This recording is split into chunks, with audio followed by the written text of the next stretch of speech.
Hey guys, this podcast is sponsored by Pawtion, 100% natural Australian-made single protein dog food company. Go to pawtion.com.au, use Muscle Talks 25 for 25% off your first order and Muscle Talks 10 for 10% off every other order after that. Primabolics, Australia's favourite supplement company, proteins, pre-workouts and more. Go to primabolics.com.au and use discount code MUSCLETALKS15 for 15% off all your orders. For me, training was part of the currency in my household. Yep. So currency was, the training was the number one thing I always had to do, some form of physicality or some type of training. And that comes from my dad. He was always fit and strong and I looked up to him. He was like a superhero. Now, but what I've noticed is I believe the quality of the physiques went down and I think it's starting to get better now again. I think it's starting to get better too. Last few years before this year, I mean, I'd look at the pictures and look at the posing workshops and I was upset because I was like, you should not be taking your shirt off at a posing workshop looking like that. You know, you've got work to do. I go to my mum's house to have lunch. I'm about to have my first bite. My phone rings. It's one of my staff. It's like, Jeff, Dana White's at the gym. I was like, what? I totally forgot about the little fantasy I had, right? So I just dropped my food and I just fly to the gym and I just couldn't believe it. I feel my body's different than the male body. And yeah, I'm not against cardiovascular training, I quite like it, but they got to understand that there's a purpose for that and it's really for cardiovascular and heart health. I'm in charge of my life, of my destiny. I'm going to do something so big now and I don't know how I'm going to do it, but I'm going to do it no matter what. Even if I die trying to do it, I'm going to do it no matter what. So I came up with the idea of opening up the best gym. And to me, when I think of the best gym, it's gold to me. He's taken on 8 dudes, laid in a pool of blood. He has succumbed, or has he succumbed to the hip thrust for males? Why was only missed in, calories out when we sack him? Fuck alcohol. Was a cigar part of the indulgence of the Greek islands? Is Dana White his mate now? You only train to look good naked. There's 3 red flags with PTs. He's got some great tips. And who is Jeff? From Bricky, builder, martial arts assassin, trainer, coach, businessman, entrepreneur. Says it as it is. The sequel that needed to happen. Please help me welcome Jeff Myth.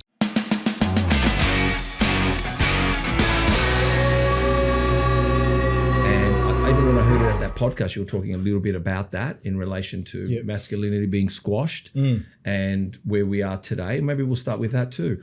But the thing is, he's leading the way of where we think masculinity can go. But, you know, a stoic man is even stronger. Look, everything he stands for has its truth and also has its wrongs. But I mean, there's stuff that he's saying that I knew when I was 5 years old from my dad. Yes. They're old school traditions and good on him. He's spun them around, he's weaponized them, and he's an influencer at the end of the day. I'm not an influencer. I'm a dad, I'm a business owner, and I'm just a regular guy, you know, trying to survive like everybody else, doing their best. So I don't put myself in that influencer category. Some people might perceive me as that. Maybe I'm evolving into that. I don't know. But do I see myself as an influencer? Not really. Not really. I would see myself more as a business owner and maybe an educator. I've been a coach for 18 years now. And I guess my purpose is really my God-given gifts. And I think one of them is helping people understand that they are better than what they actually think they are. And I discovered that through myself, through my discipline, through my training. And it's something that I teach my 2 little boys. And, you know, now when I look back after 18 years of training people, you have to understand I've trained nearly everything under the sun.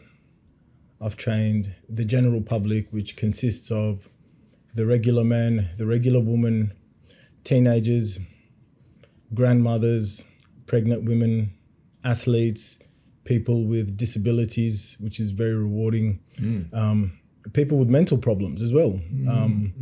And it's testimony to me. And that's all really that matters, because that's my purpose. That's my journey. It's testimony that discipline is the number one thing for mind control. And I think that's where we're struggling in society. I think you're going to come up to me in the next half an hour or so and you're going to say to me, Jeff, what's your best mental health tip? Oh, we'll do that at the end, I'm sure. So I'm going to address that now because it corresponds with exactly with what I'm saying. Yeah, please do. My best mental health tip is be mental. Be mental. Yeah, okay, go on. Absolutely. I'm listening, go on. And what I mean by be mental is your threshold of being able to handle physical or mental adversity in a beautiful country like Australia, where we're privileged to actually be here, right? We are. Make a comparison of a 7-year-old girl's legs being blown off in Gaza. Then talk to me about your mental health, right? Now, I'm not dismissing anything about mental health. It's totally valid. However, don't give it too much attention. If you feel mental, then be mental, but don't let it stop you from moving forward in life. Every person on a mission is going to have mental health problems. You have, I have, my dad has. Every single person that's pushing hard is going to have some type of anxiety or some challenges on their day-to-day basis. And I'm telling you, and I guarantee you, and you can vouch for this because you're a successful man, if you don't have these issues, if you don't have sleepless nights, if you don't have intrusive thoughts, if you don't have days where you don't feel like throwing yourself off a building, question yourself, then you're not doing enough. No, you're just not doing enough, right? Yeah. You're trading your time for your success. Or you could be sitting down, watching Netflix, trading your time for nothing. Yeah, no. And you're still going to suffer from chronic mental health problems because you're going to look in the mirror and you're going to say, I'm fat, I'm lazy, I'm a loser, I have no purpose. So which one would you rather be? Would you rather be successful? I mean, I've got friends worth up to $500 million to $1 billion. And I'm not flaunting that at all, no whatsoever. No, that's all right. And I see how hard these guys work. I see the challenges they go through. And it's when I compare the challenges I'm going through on a day-to-day basis, because I want to be something and I want to get somewhere and I'm trying to change the generation so my children have a chance. And that's not about me spoiling them and taking away their adversity. That's incorrect.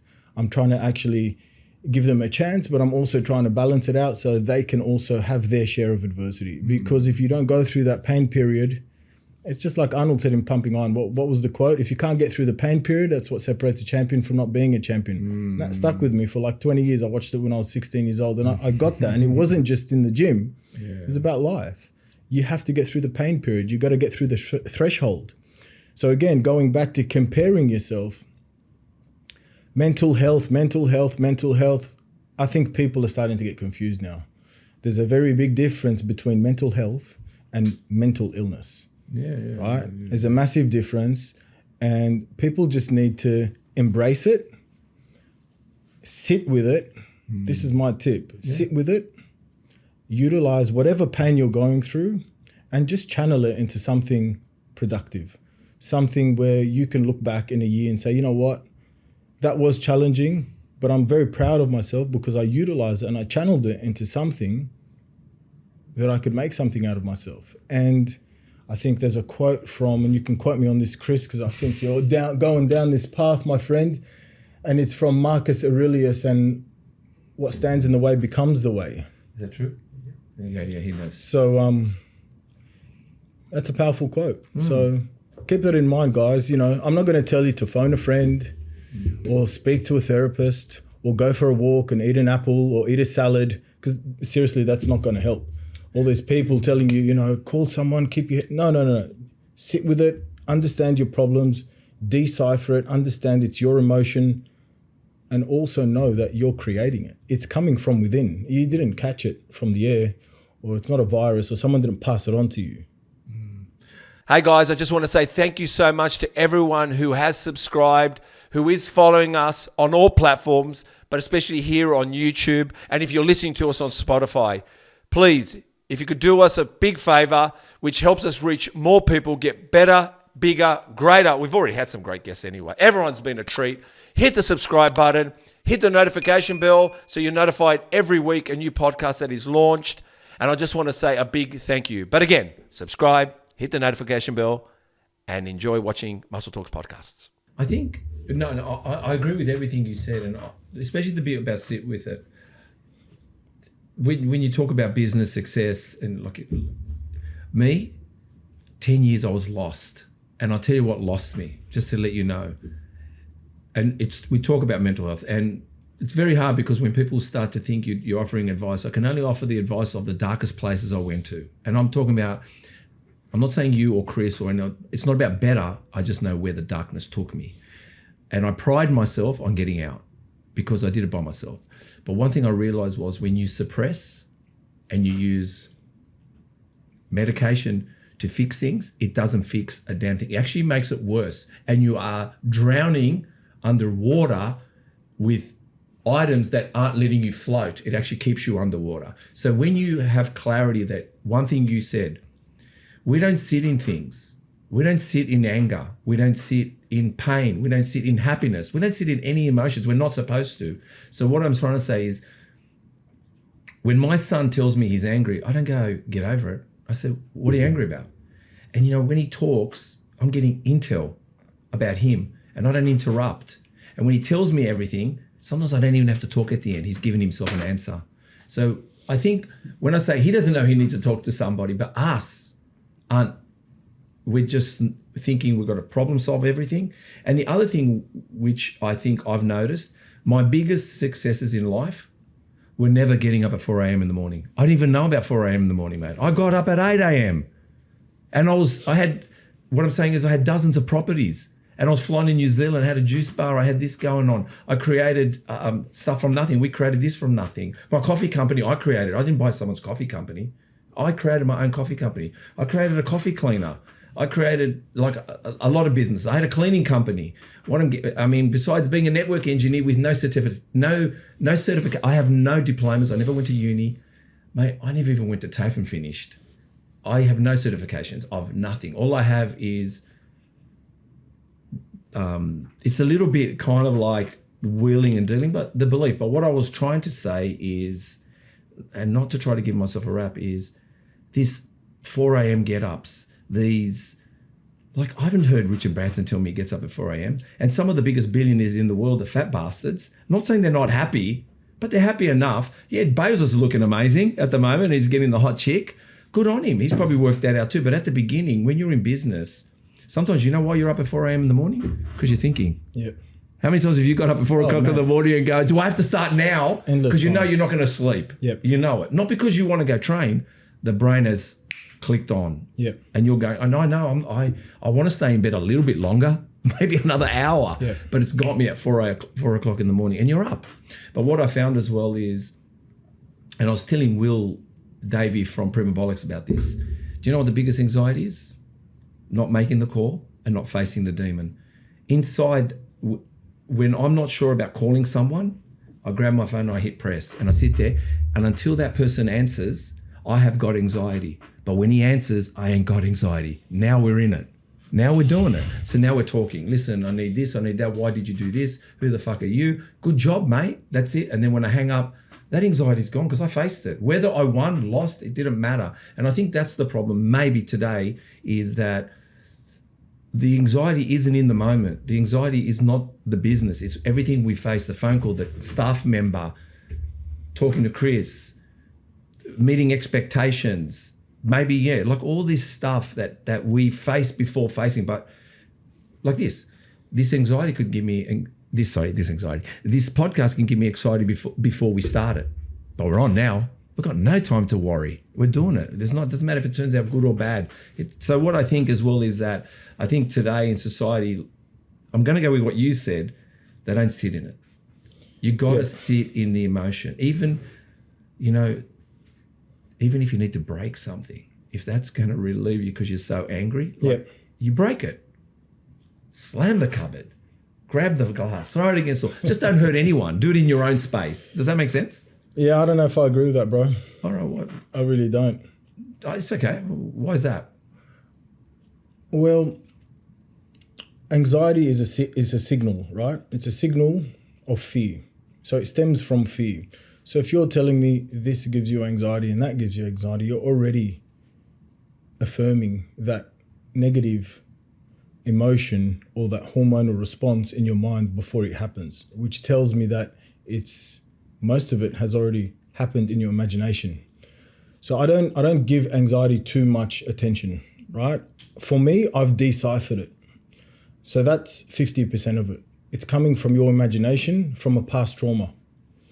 Now, it's not about facing the moment and saying, okay, I've called this bloke and now the anxiety's over, but do you really want to live that way?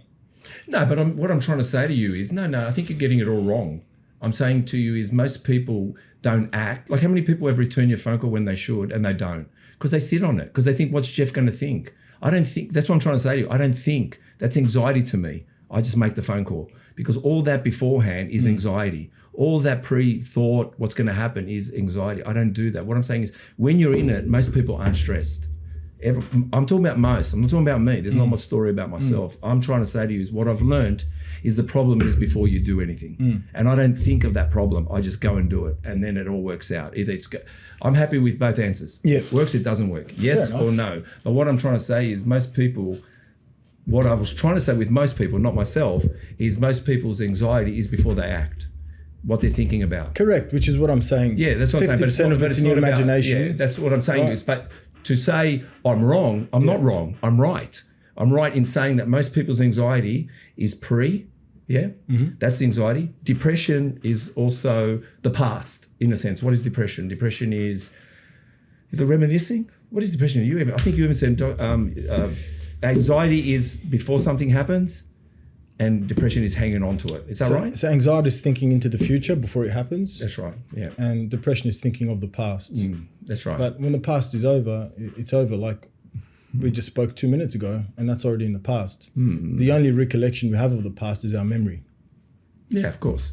And even that's not accurate. Yeah, exactly. Even that's not accurate. We sit there and we put on, like I said. But let's go to my first question. Let's go. So, Jeff, do you still recommend sacking them? Sacking a coach when he only says, or she only says, it's calories in and calories out?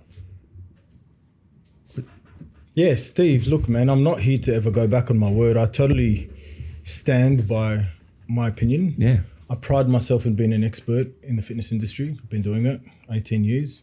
Been training since I was 10 years old. And I've studied nutrition, I've studied physiology, biology, the human body, everything. And I'm still studying every single day. And, maybe I could have worded that properly, but I mean, why should I? No, I think you did a good job. So what I mean by sack him is, and this is exactly what I meant. So I'm going to address all the Karens out there, because half the internet was fucking chasing me for this.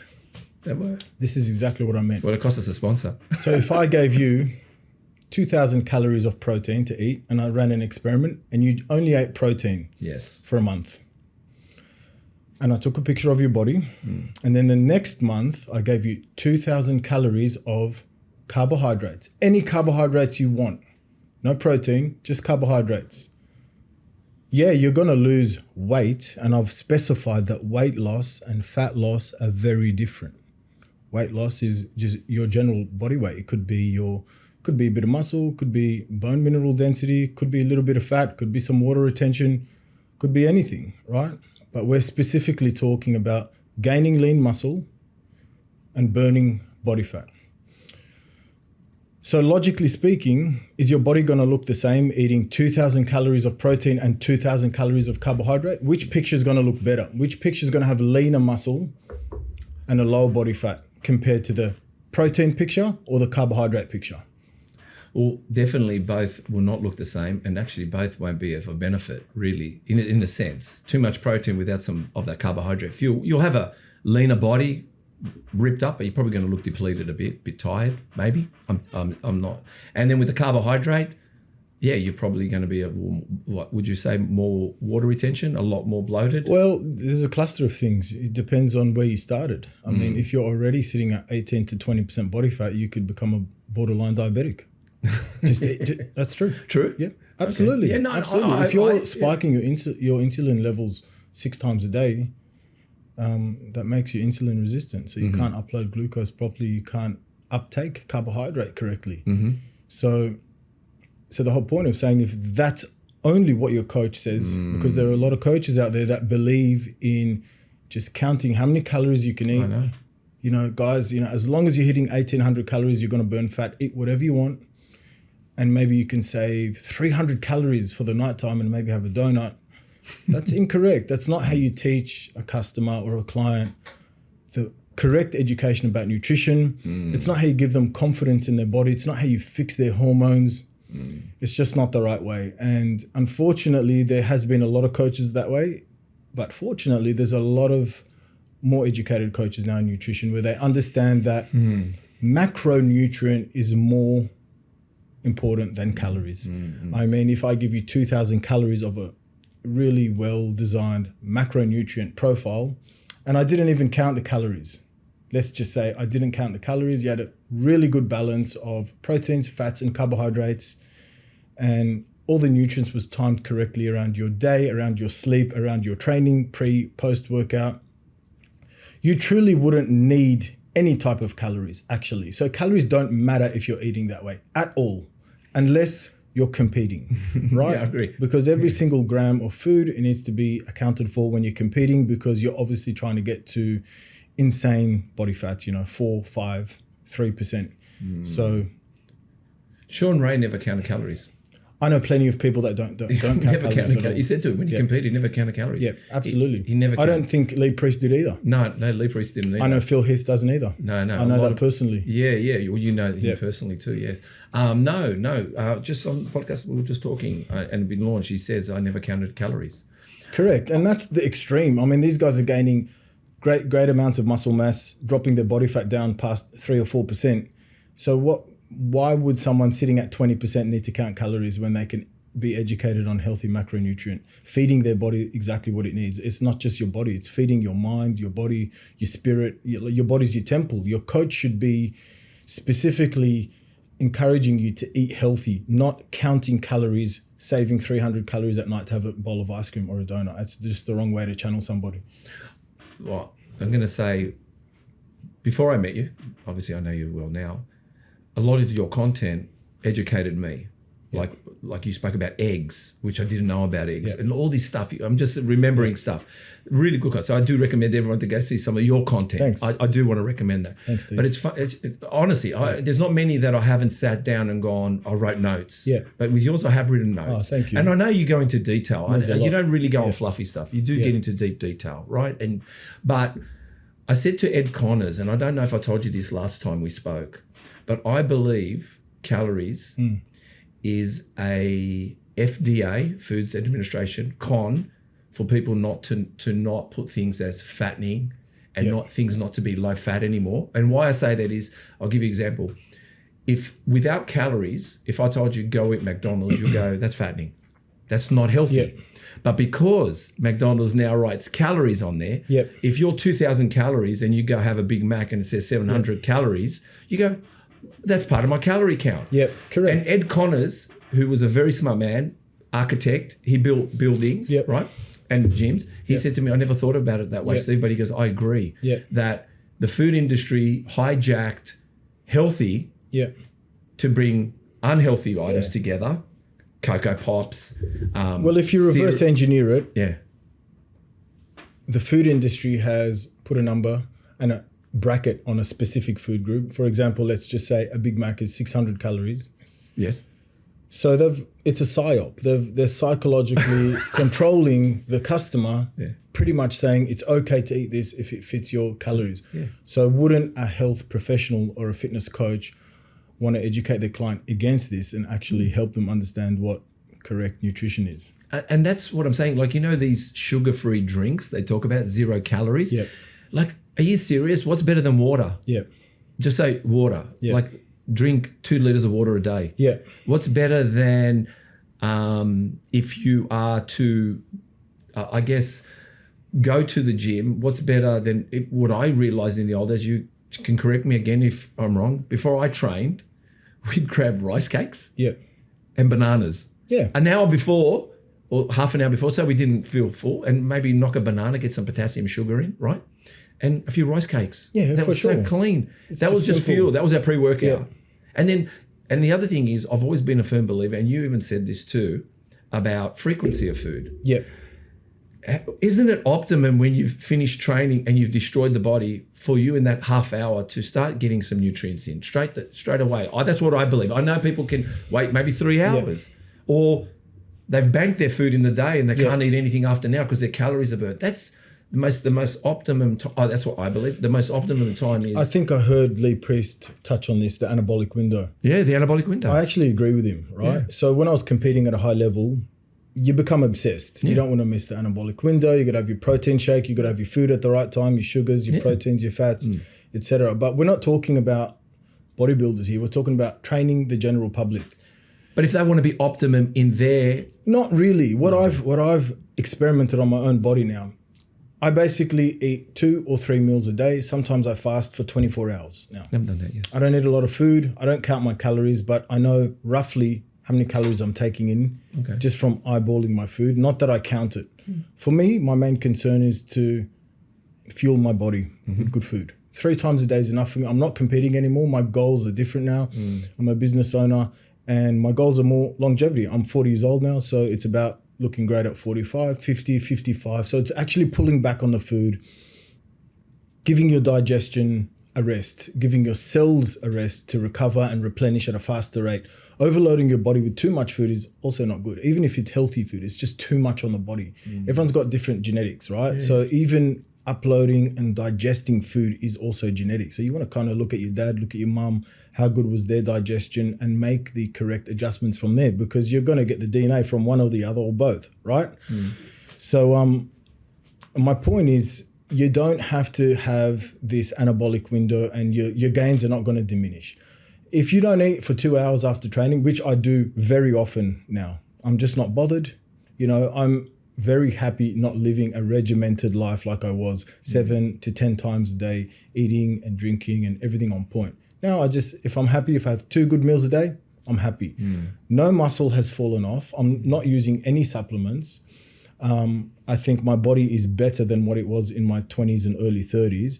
And if I was to do a prep for a competition, I think my body would be 5 times better than it was before, because I've allowed it that rest. But all right, let me go raw for a minute, all right?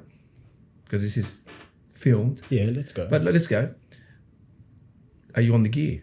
Absolutely not. Good. No, I'm happy to hear that. I wanted to ask it. Not. Either am I. But what I'm trying to say to you is, I'm 56. I'm 56, right? Yeah. And you're 40. Yeah. What I realized, I went back to 5 meals a day, 6 meals a day, because I watched small meals. Yeah. I wasn't losing weight. My metabolism slowed down. It didn't know what it wanted. I actually was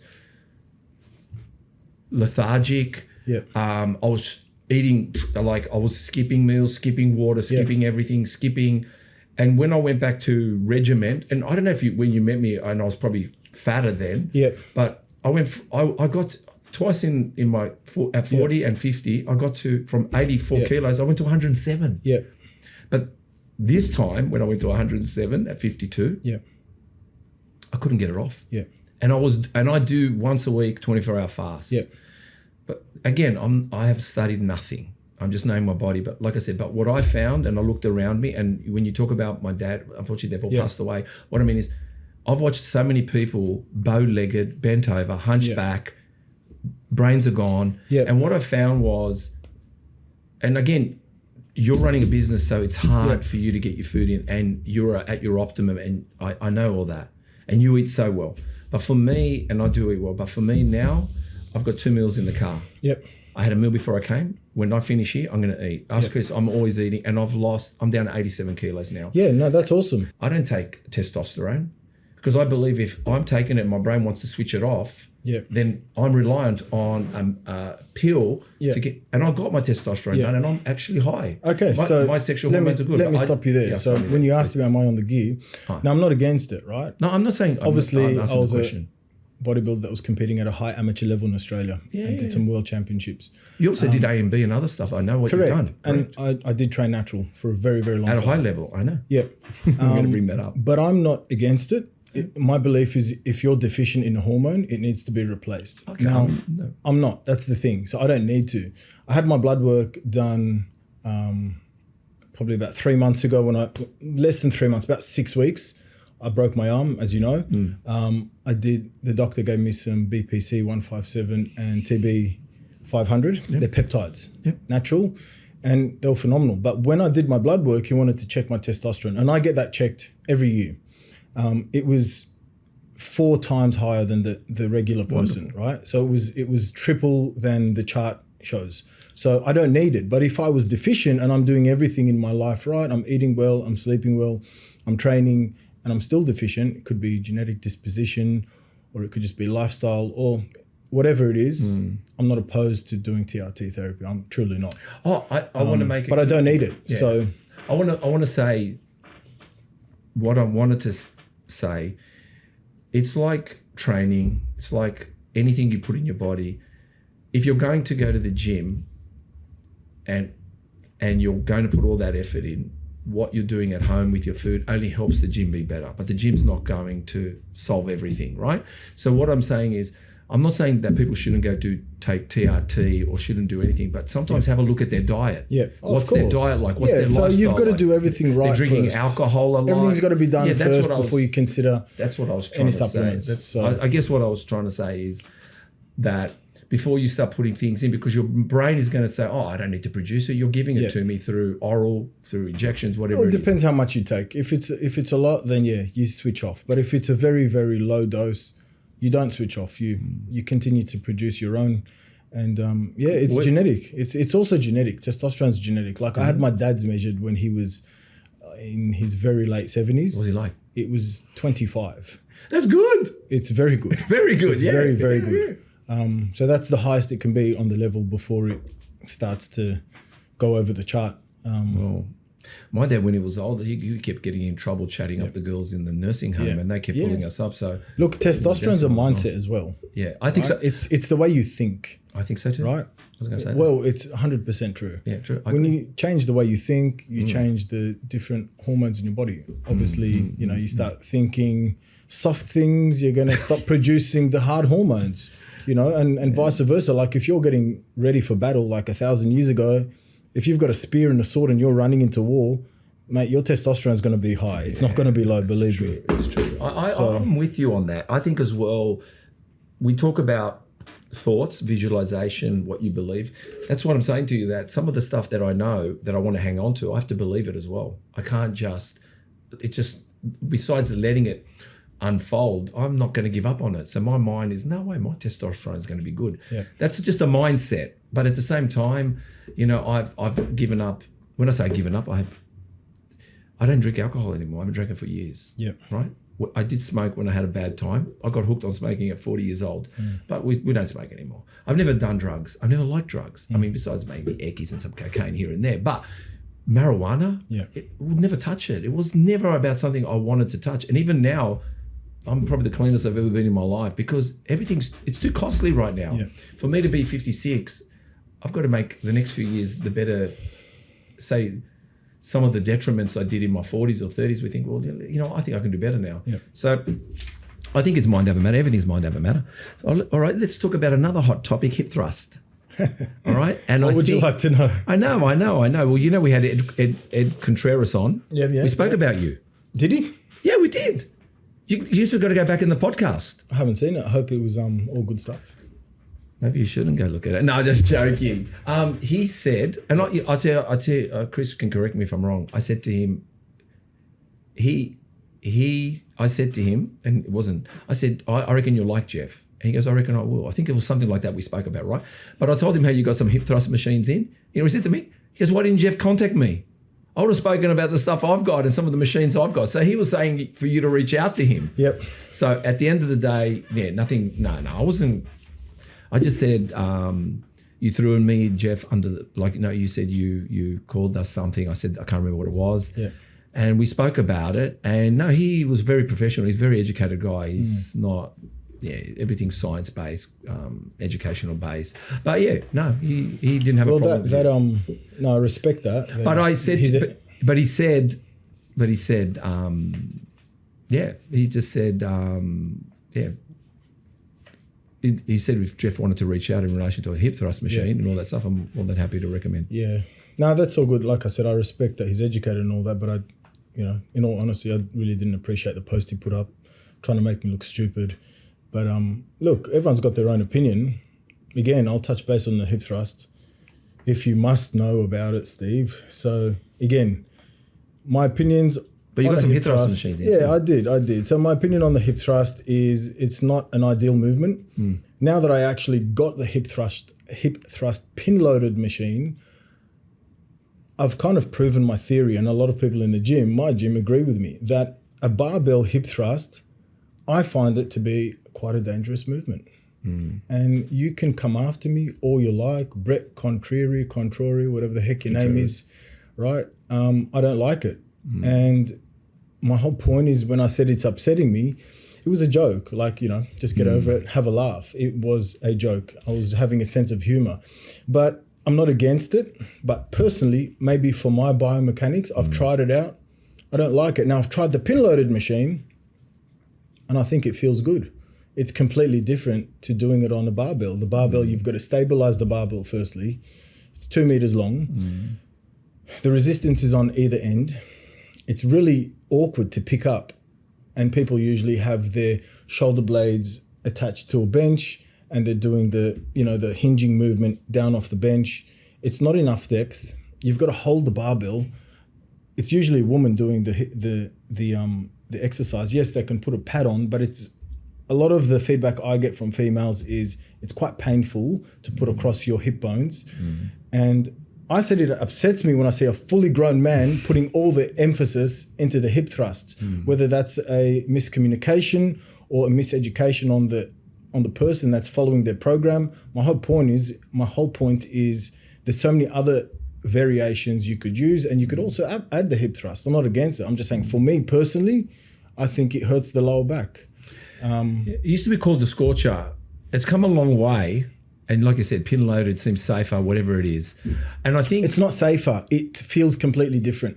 You don't have to balance a bar. But I think that's why they created the machine. I think just saying, maybe that's why they created the machine. Oh, look, I'm not here to defend a Brett, but actually, when I go back and listen to his critique of us on there, he actually makes us seem like the general male public, how we feel about it. So he's making it a general term that these two guys and how all guys are feeling about this hip thrust is totally wrong. So it was kind of like, I think, but at the end of the day, when you hit 300K in views, it's going to end up on his desk. Yeah. And I think it was popular, maybe not popular, but look, you want to do hip thrusts, do hip thrusts. I don't really give a fuck, to be honest with you. If you don't want to do them, don't do them. My opinion is it hurts your lower back.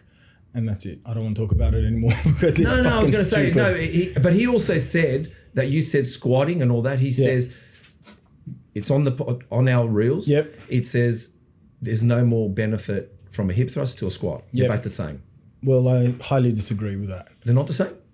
He's saying that you do a squat. Are you telling me you get the same? Hip thrust is equivalent to a squat? Is that what you're saying? Like there's no difference? Neither me for I don't know the part. I'm assuming. Yeah. He's saying that nothing is better than the other. They're both good. That's what he was saying. But that's not the argument. No, I didn't say it's not good. I said when I see a 120 kilo guy putting all of his emphasis at the beginning of a workout. So the beginning of a workout, the way I structure a workout is usually you want to go from your weakest muscle groups to your strongest. So you put all your glycogen, all your energy, all your focus, all your nervous system into your weak points. Right. And I've seen a lot of people come straight into the gym and start loading 2, 3, 4, 5 plates on a hip thrust. And these guys are big guys. And I'm like, well, that upsets me. And that's what I meant. Because you're strong, you're big, and you've got a great physique, and you could have done 4 sets of back squats and front squats and some walking lunges and some RDLs and finished on a hip thrust. That's just how I would structure a program. But by all means. So a lot of people start with the hip thrust. Yeah. So like I said, by all means, if you want to start your exercise and waste all your energy on a hip thrust, go for it. Yeah. That's all I'm saying. Yeah. No, what I'm trying to say is that squatting is as good for your ass. Yeah. That's what a hip thrust is. And Brett said that. He said the hip thrust for the ass isn't any more than a good squat. So if you're squatting, go for your life. So he was saying that it's one or the other. Science has proven that doing a hip thrust isn't going to make you have a better ass, let's just say. Okay. Squatting is as good. So why did he get so upset then? I don't know. I think maybe we just because he invented it. How do you invent it? I mean, you can't say you invented it. What, the hip thrust? He said he invented the hip thrust. He did. Okay. He did. He's got a patent on it too. Yeah. But he's not collecting on it. But not because he's not collecting, he can, but he's got a worldwide patent on it. So it was called the Scorcher. But look. Yeah. No, that's great. Good on him. That's amazing. Yeah, well, I think so. Next question. Next question. I think so. I just wanted to verify, but I think we've, okay. 2 times Mr. New South Wales, 1 times Australasian champion. You competed in the IFBB, yeah? Yep. First INBA title. Yep. First ANB title. Yep. Tell us about these competitions and those titles. What got you into bodybuilding? Where did it all start from? And why did you, choose in the end to run that as your career? But I think we spoke about, we're going to be talking about you were a brickie once upon a time. But I want to know, tell me about these competitions and what got you into bodybuilding.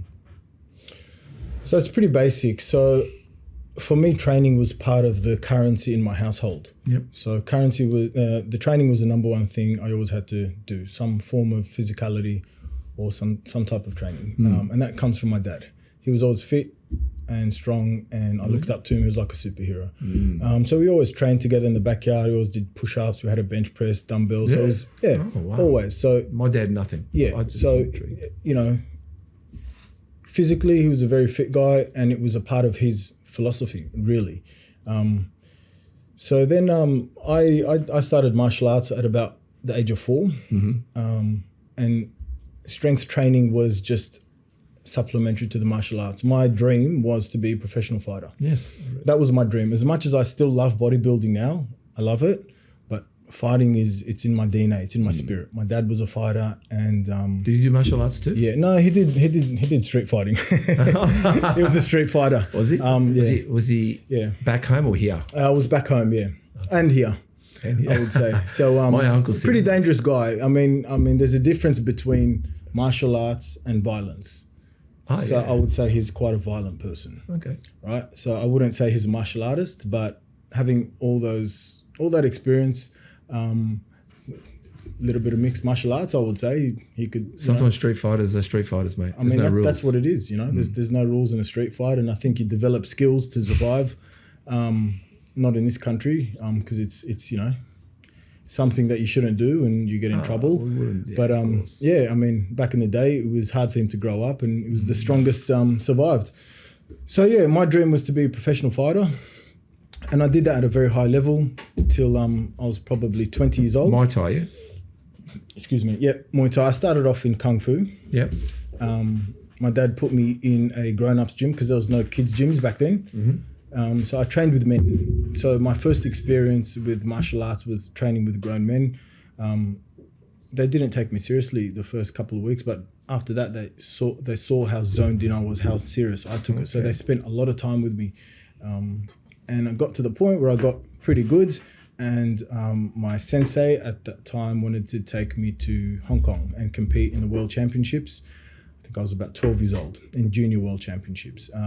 Mum and Dad didn't allow it. They were like, no, we don't want you to take it that far. We're just teaching you this for discipline. And why do you think though? I think fear. Do you think as well they don't see it as a career, being ethnics? Yeah, absolutely. Yeah. I mean, now it's different, but back then everybody aspires for their son, to do something great in their life. And back then it was, you're going to be a doctor or an architect or something with your hands, something great. They didn't think that fighting is a great career. Of course. Then I suffered an injury in my back. I injured my back quite badly, so I couldn't do any martial arts. So I started to do some strength training to obviously strengthen my body up. My body responded really well, and I kind of started getting obsessed with bodybuilding. I remember my sister bought me Pumping Iron on cassette. I think it was for my 15th birthday or something. watched it over and over again. But the first time I watched Pumping Iron, it was just, that was it. It was like a switch flicked. Yeah. And, you know, I channeled all of my traumas as a teenager. You know, I grew up pretty rough, I would say. What's rough? Rough. I mean, you know, on the streets out there and surviving. Obviously I had a great mum, great dad, but, you know, I was independent. So I was a hustler from a young age. Yeah. And, you know, it was a bit of a rough neighborhood. Which neighborhood was that? Look, it was on the North Shore. I don't want to mention the area, but people think the North Shore. Is there a rough area in North Shore? Well, that's what I was about to say. Come on. No. I was expecting Blacktown. No. I mean, people think Preston. that the North Shore couldn't be rough, but it was rough. I mean, we had... Was there a lot of racism on that side? I don't mean to say it that way. There was a lot of racism. Only because I know the North Shore too, and I know, and you would be a bit of a standout over there. Yeah, absolutely. I still am. Not that you still are. Definitely. Yeah, and like I said, I've got to be. I don't have a problem with North Shore. Well, I've got to work 10 times harder. I've got to be 10 times nicer than the guy with blonde hair and blue eyes. That's just how it is. You know, when people don't give me the time of day, they just think I'm going to rob them. You know what I mean? They're locking the cars. Which is sad. It's pretty sad. No, it is. It's like that, but it's pretty sad, you know, since this country's built on ethnics. Yeah.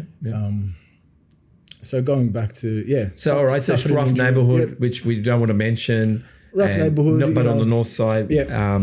And parents didn't see, like obviously you could have gone professionally, fighting a lot, and then your back got in the gym. Hurt the back, got in the gym, body started responding, and all the anger, all the frustrations I had.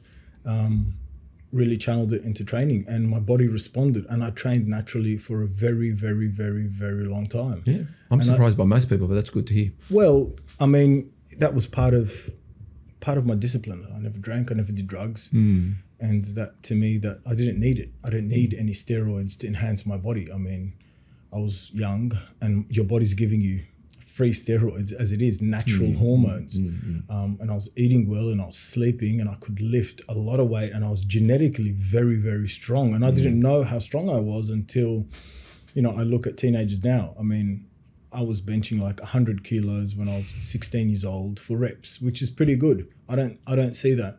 And later on, and I'll send you some videos if you like, later on as I became a more advanced bodybuilder, I was still sitting at about 85 kilos, 90 kilos max in the off season. I was benching 3 or 4 plates. Wow, that's strong. It is, yeah. And I was shoulder pressing 60 kilo dumbbells. Yeah, that's strong. You know, I was inclining 3.5 plates, 160 kg. I've got videos to show. I've shown a lot of people. I was squatting 180, you know, 140, 150, 160 for reps and sets. You see, I trained with powerlifters. There was no bodybuilders in my gym. So they kind of forced me to lift heavy. What gym was back then, if it was North Shore? Because I trained it depends what area you're talking about. I trained at multiple gyms. I trained at Mitsos Gym in Marrickville. Yep. With Terry. So I was always on the North Shore. You're North Shore. Was there a gym like a Mitsos Gym or those kind of old school gyms? Not really. In North Shore? There wasn't. No, not really. But I'm still at school at this point. So Oh, you started way earlier than me. Yeah, I mean, I didn't really. Yeah, I was training full time when I was at school. So it was my best friend, and he was well into it way before me. And you know, we'd go to the gym together. It was great. You know, I didn't even have money for a gym membership, to be honest, back then. So we'd sneak in, we'd train for hours and hours. I mean, we'd train for 4 hours, man. We'd do 50 sets on us. We just would. We had the energy. We loved it. We encouraged each other, and we were best mates. We'd go out. We'd party together. We'd eat together on the weekends. It was an awesome time, and it was the time where it really built solid muscle, and you learnt a lot, because you're like, why is my body not changing here and here? And you experimented, and it was awesome. No one in your ear that much either, just learning along the way. Yeah, no, it was just me. Push. It was just training, going to school. Like we'd go to school and we'd bring like, you know, a 2-liter Tupperware of just pasta and chicken, and we'd eat period 1, period 2, period 3. No, you're way ahead. We would just be eating all day. Like when I was 16, I was 88 kilos, right? Yeah. No. We used to lift it. Me and my mate, we used to go and lift the teachers' cars around the parking lot just to muck around, just to annoy them, move their cars around, right? We'd drag their cars. We wouldn't lift it over our heads. Again, don't want the internet coming after me. But yeah, we'd lift the back end of a car I know together. Chris is going to edit that. That'll be you about lifting over cars. Definitely. And blame Chris for everything. Do not and we blame just me, play mate. tricks on the teachers and that. We were just strong. Wow. Yeah, and it was good. We were respected. I was never a bully. I always bullied the bullies. I hated anybody seeing anybody that was weak at school getting picked on. But I definitely pick and bully on the people that would bully the weak people. Okay. So okay. I'm still like that. I can't stand anyone picking on someone weaker than them. So I've got to step in. It's just in my nature. Yeah. So, all right. So that got you to the point to fall in love with bodybuilding training. Correct. Yeah. Correct? And I truly did fall in love with it. fall in love with That's it, the but- correct word. Yep. Yeah, I can see that. But then Yep. there was a point where, and I'm going to try to tie it all together. So there was a point where still bodybuilding was your, so martial arts was going to be the career that didn't happen. Correct. Yep. And then bodybuilding stepped in, and then obviously parents. I needed to replace that void with something. And you did. And I blocked it out because I was very, very upset that I couldn't continue fighting. I was so angry deep down because all I would visualize my whole life, every single night, I'd go to bed and I'd visualize myself in the ring. I'd fall asleep to that vision. Every single night, I'd visualize them walking me out and, I'd just details like the color of my shorts and the song that I'd come out to. So I'd fall asleep to that. But yeah look, it wasn't in my path. Maybe God protected me. Well, the thing is, but then you, and this, I'm going to segue into this. Then you went and you were studying, or you were a bricklayer. So I left school. Bricklaying, building. Right. You were looking at the building career. I left school. Yeah. And the next day after school, I actually had a job lined up with a building company. Yeah.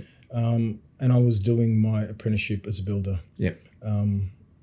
So yeah, was doing that, and I was also a bricklayer. Yeah. After that. So yeah, laid bricks. I couldn't train in that period. It was just too difficult. I couldn't make any gains. I lost a lot of weight. I was working really hard. It was my early 20s. I was like 19, 20. And and then something happened. There was an unfortunate incident. Yeah, we'll talk about that. Emmanuel Wardu. I'm going to get to that. Yeah. Emmanuel, I know you don't know. I'm just saying the name. Emmanuel Wardu is African guy kind of thing from Melbourne. Natural. Yeah. Got his IFBB pro card. Yeah. His full-time job is a brickie, and he praised himself bricklaying. I don't know if you know what Emmanuel. Well, I had a back injury, right? Yeah. So I had that back injury from martial arts. From brickie, that would have been tough. And it never recovered 100%. So it was really, really difficult. So let's then talk about, because it seems like this incident that was a brawl on Parramatta Road, you against 8 guys, which got pretty bad. You got pretty injured as well. I mean, it's understandable, but every fighter, even when they win, they look like they lost because they're bashed up, right? Yeah. We can only imagine maybe what they look like in the end of it all. But what I'm saying is, tell us about that story. And you said that changed or shifted everything, which seemingly brought you to follow the career of personal training or whatever it was. Back into bodybuilding. Back into bodybuilding. So what happened that time? Give us a little bit of detail. So I was just coming, I'll make it short. I was coming back from TAFE. TAFE was in Granville. Yep. And Makes sense. My girlfriend Parramatta picked me up, and we usually go a certain way. She took a different turn, and we were on bumper to bumper traffic on Parramatta Road. And she was just at the front of the lights, and the light went green, but unfortunately in front of her there was still cars backed up. She went forward and she stopped, so she made a bit of a mistake, not a big deal. And the car behind them started beeping, so I look in the rearview mirror and I see a guy come out with a pole, Asian guy. He's coming to smash the window of my wife. I think I don't know. Well, she was my girlfriend. She's my wife now. Ah, okay. Same woman. Same woman. Nice. So yeah, I don't know why. We figured out why later. The police told us. Why? They were going to some form of attack. They were going to an attack because it was 2 cars.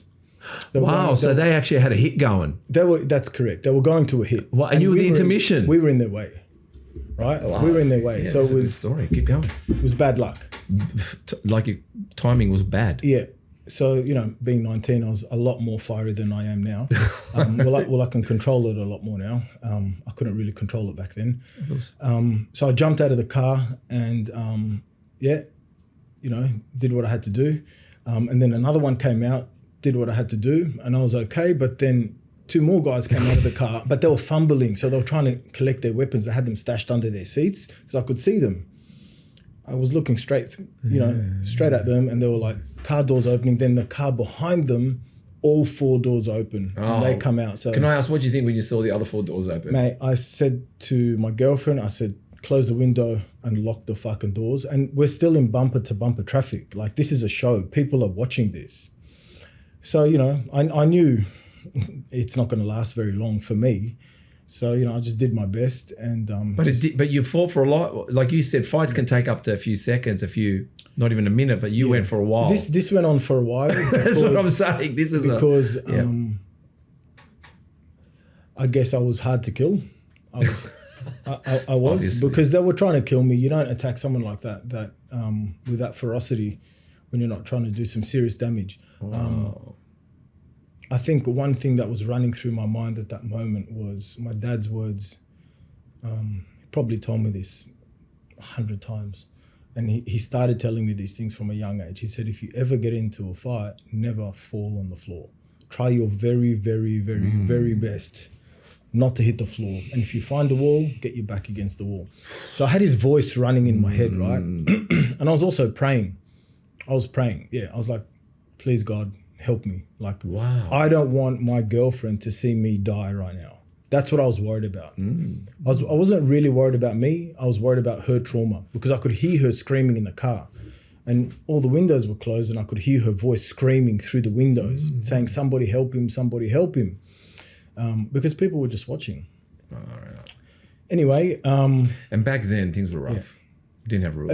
Yeah, it was pretty rough. I know. At your age you're talking about, there's rough stuff going on there. So I actually never hit the floor till the end. And they were just hacking into me. I was just flopping left and right across the lanes, and it was still bumper to bumper traffic. I don't know what was going on. It was 3:30, must have just been school zone or something. And they eventually were like, let's go. And they ran into their cars. When the light turned green, they all ran back into their cars. But this light was on red for like 2 minutes, and it was the longest 2 minutes of my life. Maybe 3 minutes. I don't exactly know the time. And one thing I'll never forget is I was lying flat on my face, and I was just smashed. And I got hit really badly in the eye with a wheel nut. So I was blind actually for about 3 months in my eye. I had a hemorrhage. I had a 1.5 inch laceration on my eyeball, and I had a hemorrhage on my optic nerve for 3 months. Doctors couldn't get it to stop bleeding. So I was pouring blood from my eye. I thought I lost my eye. But I'm lying on my face, and I look to the right, and Asphalt's there, and I see the main guy. One of them was injured quite badly. I injured him quite badly, and they had to carry him into the car, right? And he drops his wallet as he's running to the car, yeah? And I look over, and the wallet's in between us and him. It's right in the middle of the 2 cars. Do you understand? And he runs halfway to collect the wallet, and then he runs back and he gets in the car and he leaves. And I literally crawl on my arms, and I'm not exaggerating, I'll never forget it, to grab the wallet because I want to know who they are, right? I grab the wallet, and then I just collapse there. And then a second later, a semi-trailer drives past my face. Oh, yeah, I heard like that. literally I heard that. a 12-wheeler, like straight past. Because one side of the highway on our Parramatta Road wouldn't have had the traffic because it depends what time you're flowing. Yeah. So that's why you would have seen that too. I don't know. And that was like I literally sprung off the floor. It just woke me up, right? I visualized all of it. And I stumbled back into the car, and I was covering my face, and my girlfriend was shaking, and I was like, just take me to the hospital. And I pulled the flap down to look at the mirror, and I looked at my eye, and I was like, fuck. I was like, just don't look at me. And then I passed out. So that was about 3:30, and I woke up at 12 o'clock. So I don't remember anything from then. I was out. And I woke up at 12 in the hospital. I remember I had police next to me, I had doctors, my girlfriend, and I woke up really, really scared because I was scared for my mum. I didn't want someone to ring my mum and say, so-and-so, or this and this has happened. At this point, I didn't even care about myself. I didn't care about myself when it came to my girlfriend and my parents. was scared of my dad because I didn't want to disappoint him, and I was scared of my mum for her finding out, something's happened to her son. So I've discharged myself, and the doctors are trying to stop me, but they can't legally stop you. I've discharged myself, which was pretty stupid now thinking back. And my girlfriend's dropped me home, and I've knocked on the door. I think she called them on the way, and she told them, look, Jeffrey's been in an accident. He's okay, and I'm bringing him home, just not to startle her. And she's turned the front lights on. She's opened the door, and I've said, just don't look at me. Don't look at me. And I went straight into my room in the dark, and I said, just call Dad. Spoke to Dad, and I didn't let my mum look at me till the next morning. And mate, I was in a pretty bad shape. So What did you tell your dad? I just told him the truth. I've never lied to my dad about anything. Good. No, it's good stuff. I don't need to. What did he say? There's nothing he could say. He actually said, you did your best. You're not a coward. Hope you learned a lesson. Try not to get out of a car next time. I was like, I wasn't. I wanted to protect my girlfriend. These guys were serious. They weren't. You can tell when you've had enough experience on the streets. You can tell when someone is fake crazy, and you can tell when someone's really crazy and they're about to do something, and they were about to do something. Yeah, no, that's so. I was happy to sacrifice myself for her safety. No, well, these guys, they're on a mission, and you were in their way, and so that's exactly what happened. Yeah, wow. How did that shift? There was a shift then. So exactly. So I couldn't go back to work. I actually hated the whole process of this whole building thing. I hated it. I lived in the North Shore. I had to wake up at 6 o'clock in the morning, even 5:30. I didn't have a car, walk to the train station, which was a 20-minute walk, and it was winter time. It was freezing. Get on the train for an hour and a half, get off at Granville, walk from Granville all the way to Granville TAFE. Get off at Granville station, walk, and that was like another half an hour walk. Then I'd cop shit all day there from the teacher. He hated ethnics, right? And I did 2 years of this, not 3. The third year was the completion. I did 2 years of this, and then the accident happened, and I was like, oh, fuck this, If I don't work another day of my life, I don't care. My main goal now is to never feel vulnerable and feel scared, because, I was waking up in the middle of the night. I had a bit of PTSD from this, and having nightmares. And, back then you don't really know what's going on. You don't know what's going on. You really don't. At 19, 20, you don't know what's going on when you go through something like that. You don't talk to anyone about it. You keep it to yourself. Yeah, of course. And that's what I did. So I said, you know what? The best I ever felt was when I was training. So I just went back to the gym, and I just trained really, really hard, man. Really, really hard. I trained so hard that people thought I was crazy in the gym. I'm telling you, man. Yeah. Like, people thought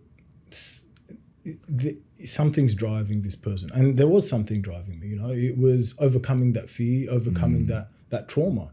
And I only know this now because I'm 40 and I understand what PTSD is. I understand how it can affect your psychology. But I didn't know that then. I didn't know what the fuck was going on. And I didn't want to talk about it, because if you talk about it, you're weak. Well, I thought I was, back then. You're 20. It depends who you talk to. That's right. I didn't want to talk about it. But you can't suppress stuff. That's what I learned. You have to face them, or you have to understand them at least. And I didn't understand it. And when you suppress something, if it doesn't come out in your conscious day, it's going to come out in your subconscious. So in your sleep, in your dreams, middle of the night, it's going to want to come out. So anyway, that was channeled into something productive.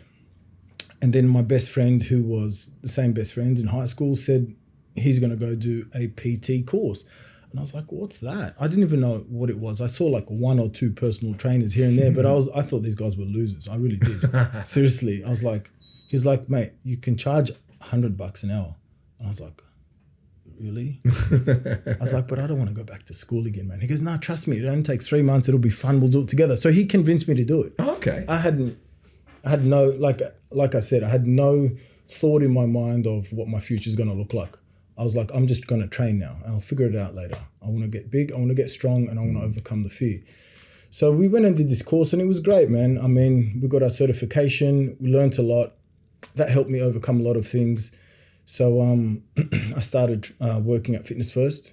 That's where I was training at the time, St. Leonard's. Yep. And I was charging a lot of money. I was charging $140 an hour. I've trained at that gym. Yeah. And it was a good gym back in the day. Back in the day, I quite enjoyed it. I trained there every single day. I had that passport thing, you know, when you could go, you paid a little bit more monthly membership, but you could go to any fitness first. Yeah. So I trained there every day before I got my certification. Probably saw you. Maybe. So, you know, I had a good following. I had a lot of people saying, Jeff, can you train me? I was like, I can't. I'm not a trainer, but if I do become a trainer. So I actually started collecting numbers then. So then when I was like a month out, I was fully booked. Wow. But people saw what I was doing there. That's my whole point. Yeah. People saw how serious and passionate I was and how hard I trained and what I did and how I transformed my body. Because I think when I was laying bricks, I dropped down to about 60 kilos. Yes. I was skinny. I lost all my weight. You know, I wasn't eating. You get what? Breakfast and you get smoko. What do you have at smoko? A fucking muesli bar, you know, and a packet of chips or something. And then you're laying bricks for 6 hours. No. So that didn't suit my genetics, my metabolic rate. It just didn't suit it for gaining muscle. I know a lot of people can do it, and that's awesome. I couldn't do it. Yeah, no. I couldn't do both. So then I was a really successful PT at St. Leonard's Fitness First, yeah. Again, not being a victim here, but they did not like seeing the ethnics doing well. I was doing very well. Yeah. For someone in the early 20s and just fresh into the industry, you know, I was making a decent amount of money. I was charging about $140 an hour, and I was doing, you know, about 30 to 40 sessions a week. Yeah, that's good. So good clientele. It's good money now. It's good money for anyone. So I was saving. You know, I'd had stacks and stacks and stacks in my drawer at home. I just kept saving and training. I wasn't going out. Bought my first property. Wasn't wasting money on crap. I wouldn't buy fancy clothes or anything like that. Didn't even have a car. So I'd walk. I'd catch public transport, and I just kept saving my money. And then so the trainers conspired against me, getting their clients to write multiple emails to head office. Eventually, the club manager said to me, and he was a really good guy. He goes, "Look, Jeff," and he was a wog. Yeah. He's like, "Jeff, I know what's going on. I know it's bullshit, but it's not my call. I'm giving you a heads up." And he was actually going underneath the table from management and telling me something personally. He was saying, "Look, they're gonna fire you next week.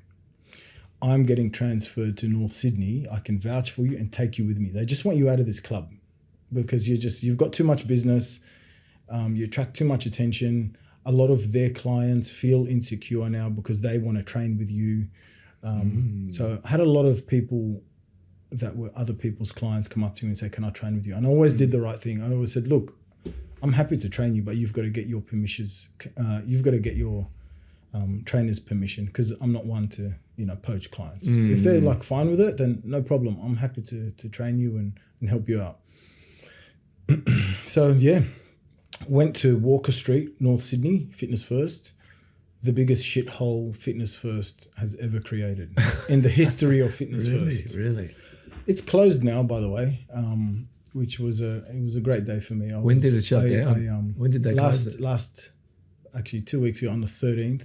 No way. I actually did something funny because They closed it down 2 weeks ago? Yeah, they closed it down 2 weeks ago. Wow, go on. And I was there on the closing day to just wave and smile at the manager. Yeah, it was a funny story. I'll get to that. Was it the same manager too? Same manager that fired me again. And you waved at him? I actually handed out free memberships for Gold's Gym as well. Just for fun, you know what I mean? I was just having a bit of fun. That's a lot of fun. You know, it was really fun. It was a great day for me. Worked at Fitness First, Walker Street. The club was crap. The trainers, I walked in, they were very unprofessional. They were wearing thongs and singlets. They didn't even have uniforms. But what happened was, I came in with confidence. I noticed that the demographic was very hard to break into. So I actually lost all my clients. I started from scratch again and I had to lower my prices from 140 to 100. Okay. This is a good story for people out there doing this right now. Yeah. Yeah, keep going. So you lowered your prices? Lowered my prices. Had to start from the beginning? I had no choice. There was no one ever going to pay that price, even though there's more money in North Sydney, but for some reason the demographic was totally different. And look, we started a little group, me and the coaches and the trainers. We kind of formed a bond, actually. And we started training together, and it became quite a famous gym because of this ritual. We trained together as a group, every single day at 10:30 in the morning. And I'm telling you, it was like a war. Like people were afraid to come across the gym in one specific section because we were just in our own world. Okay. And every trainer that participated eventually did their own thing, and they're all super successful now. But we learned a lot from each other. We all competed in our own thing. They did some powerlifting. I did bodybuilding. We went to each other's comps. We encouraged each other. It was all positive stuff. We never put each other down, and it was awesome. Huge learning curve for everybody. Again, the same thing happened. I was doing very, very well after a few years there. Raised my prices again. Was doing about 40 or 50 sessions a week. Yep. And new trainers came in, and they were all beginners. Felt very insecure, very intimidated by me. So yeah, I got the letter. I got the call, and I was competing for. It was 2016. It was my last show at the time, and there was a new manager, and he calls me over. He's been there for 8 weeks. I had only met him once. Yep. And he goes, Jeff, pop into my office. He slid a piece of paper across the table to me. And I opened it up, and the piece of paper said, and like I said, I've said this before in other podcasts, and that's why I don't forget these words, because they changed my life. It said, "Dear Jeff, you do not fit the culture of our club." Right? They used those words, and I've still got the piece of paper. And you may devalue our brand in the future. Can you believe that? You may devalue our brand. And you were competing as well. Yeah. Yeah. I mean, anyway, so they were like, "You've got to go. You've got till November 3rd to leave." I even remember the last day. So for those 3 months, they gave me 3 months notice. I finished my comp. I did everything. I did not talk to one person in the whole club except my clients. I stayed focused, and I stayed consistent with my training. How'd you find competing with those adversities? I put them aside. Okay. I didn't even think of them as drivers or anything like that, because I had a mortgage. Is that one of your traits? What? Putting things to one side, like you don't let it take over your thoughts. What you're like? Is that a superpower you've got? I think so. I think that's what I'm saying. Even in our discussion before, I think that's a superpower you have. And I think I call it. Well, you should call it compartmentalizing. And I've trained myself not to let negative things get into my mind, because once the seed is planted, you're going to fester on it and it's going to grow. And when I was in comp mode, there's nothing else in the whole entire world that mattered to me. And it wasn't about coming first or winning. Okay. It wasn't just about that. There's definitely an aspect of wanting to win and dreaming about it and thinking about it. Yeah. But it was leaving no stone unturned. And a lot of bodybuilders will relate to this. It's making sure you've done everything you possibly can and you feel like a champion, right? So this was negative news to me. I've just been let go. That's what I'm saying is. These people have no fucking heart. They have no conscience.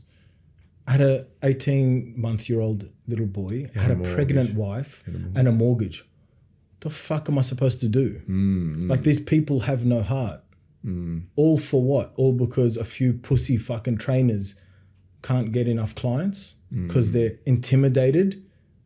And you're not trying to intimidate them too. Absolutely not. That's what I'm saying. If you're intimidated by me, that's your problem. You're wasting your time. If I walk up to you and slap you across the head, then that's my problem, right? Yeah, I get in trouble. Yes. But if I've only done my job and I've only impacted people's lives in a positive way, and I've only lived my passion through training and fitness, and I'm making money, I'm not devaluing your brand. I'm lifting your brand up. And if your other trainers don't have the confidence or the education or the discipline to do what I fucking do every single day, then that's their problem.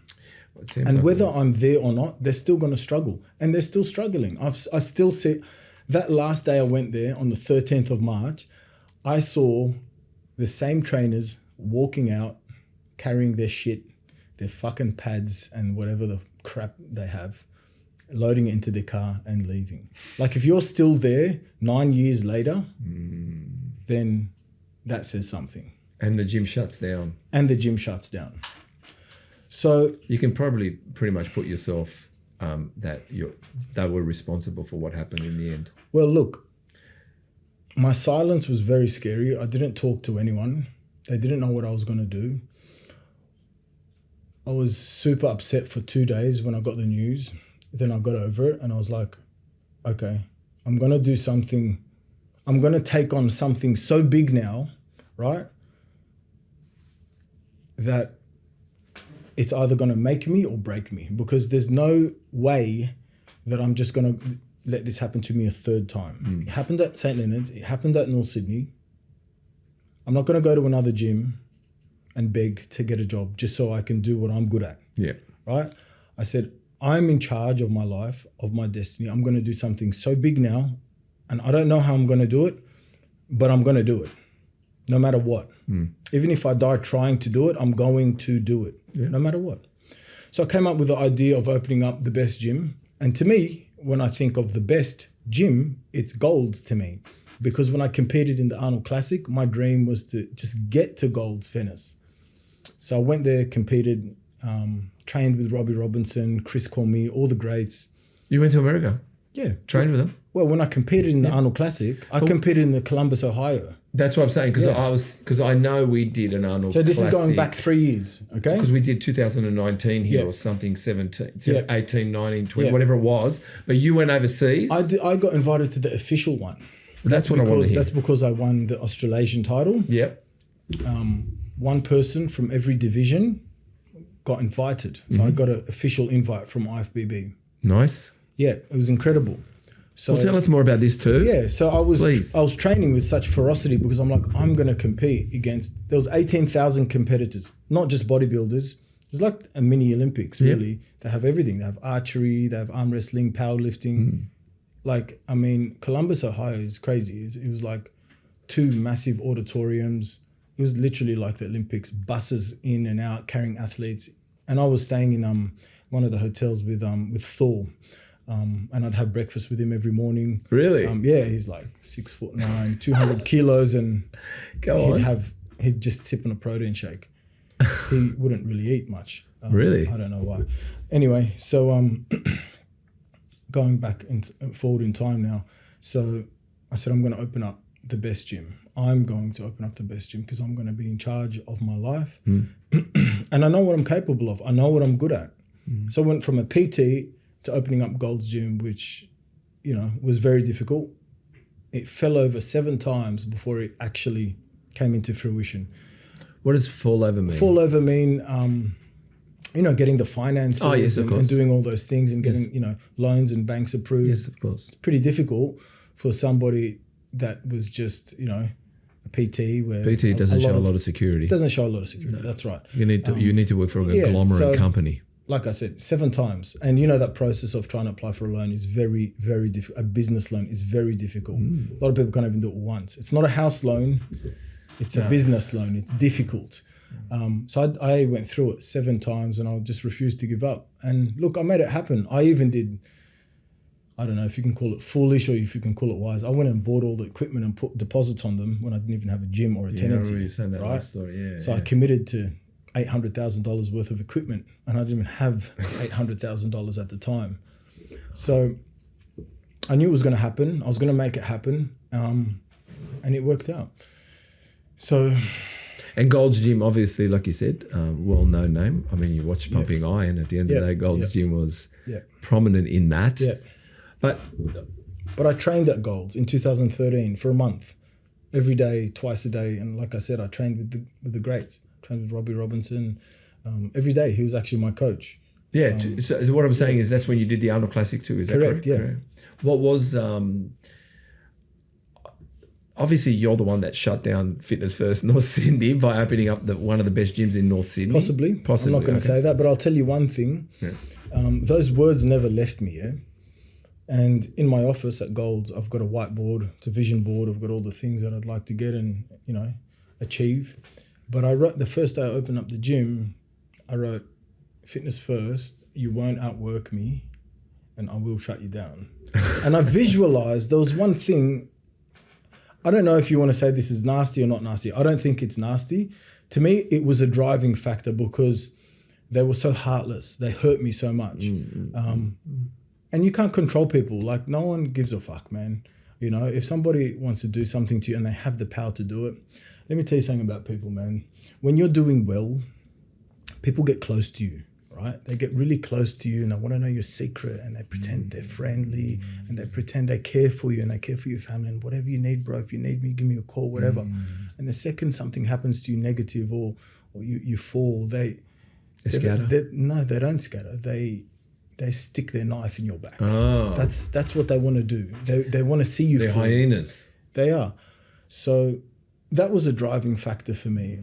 Just seeing that place, knowing that they didn't break me, right? They didn't break me. Yeah. They couldn't break me. If anything, that short-term adversity really chiseled my way into the fitness industry, and it stamped the point that I am who I am because of my knowledge and my passion for training, fitness, changing people's lives, bodybuilding, and you lost me, I didn't lose you. So yeah. Not many. I'm not saying, when I say not many, I'm saying not many. There's others, but not many. Not many have gone from, the fitness industry, a PT, that have ended up. Forget about these garage style gyms. We're talking about opening up. Yeah. A fucking gymnasium It's a big with operation. a big brand. It's a big operation. Yeah. We're talking about a big you that. operation. It's not, like I said, a little garage door that gets flipped open. And my hat goes down to anyone that wants to work for themselves and open a little boutique up, but it's not the same. This is a big operation. Yeah, this is a big operation. There's a lot that gets done. Like, I don't stop working all day and all night, and I love it. Maybe you should have done a letter to the manager and Well, said, I'll tell you something funny. Oh, please. They actually emailed me 3 months after opening, the same manager that fired me, right? I'm going to mention his name, and I hope he's watching, Lou Schneider. Lou Schneider. And he said to me, congratulations, I'd love to come in and have a look at your gym and compare membership prices. I swear to God. And I pretty much sent him a legal letter saying, no, in a very nice way.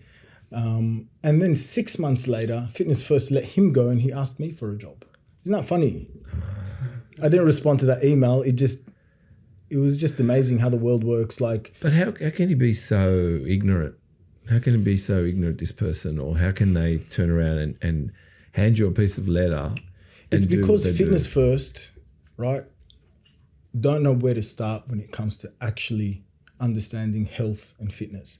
They had somebody like me in the club, the epitome and the embodiment of health and fitness that lives it by it. Yeah.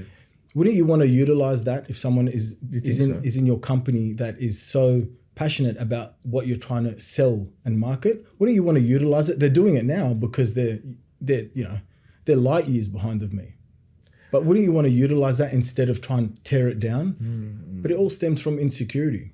I mean, it was an internal decision. It was the manager's call. It wasn't a head office call. And he'd only been there for 8 weeks. But that's what I'm saying, is how arrogant of him to believe that you'd let him to come to your gym and then ask you for a job. Yeah. This guy was obviously... Well, a lot of people didn't believe I was going to do it, Steve, you know? So I love routine, right? I don't like getting off my routine. So when I left Fitness First, the last day was November 3rd. It took me 8 months to open up Goals. So what year was that? That was 2016 to 2017. Yep. June 17th, 2017 is when I opened up Goals. Now for those 8 or 9 months, right? Still woke up at the same time. I found another place to train that was on Walker Street in North Sydney. Yep. Right?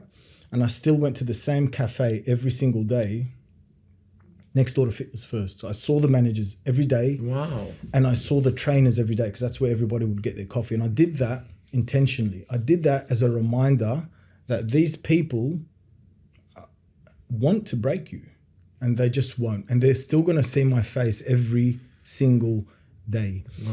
And then word got around because I was very popular. I still am in North Sydney. I know everybody. A lot of people are my friends. People would come up to me and I'd share my story. Where are you, Jeff? Where have you been? When can I book in a session? Look, this is what's happened. And stand by, I'm opening up the best gym in Sydney.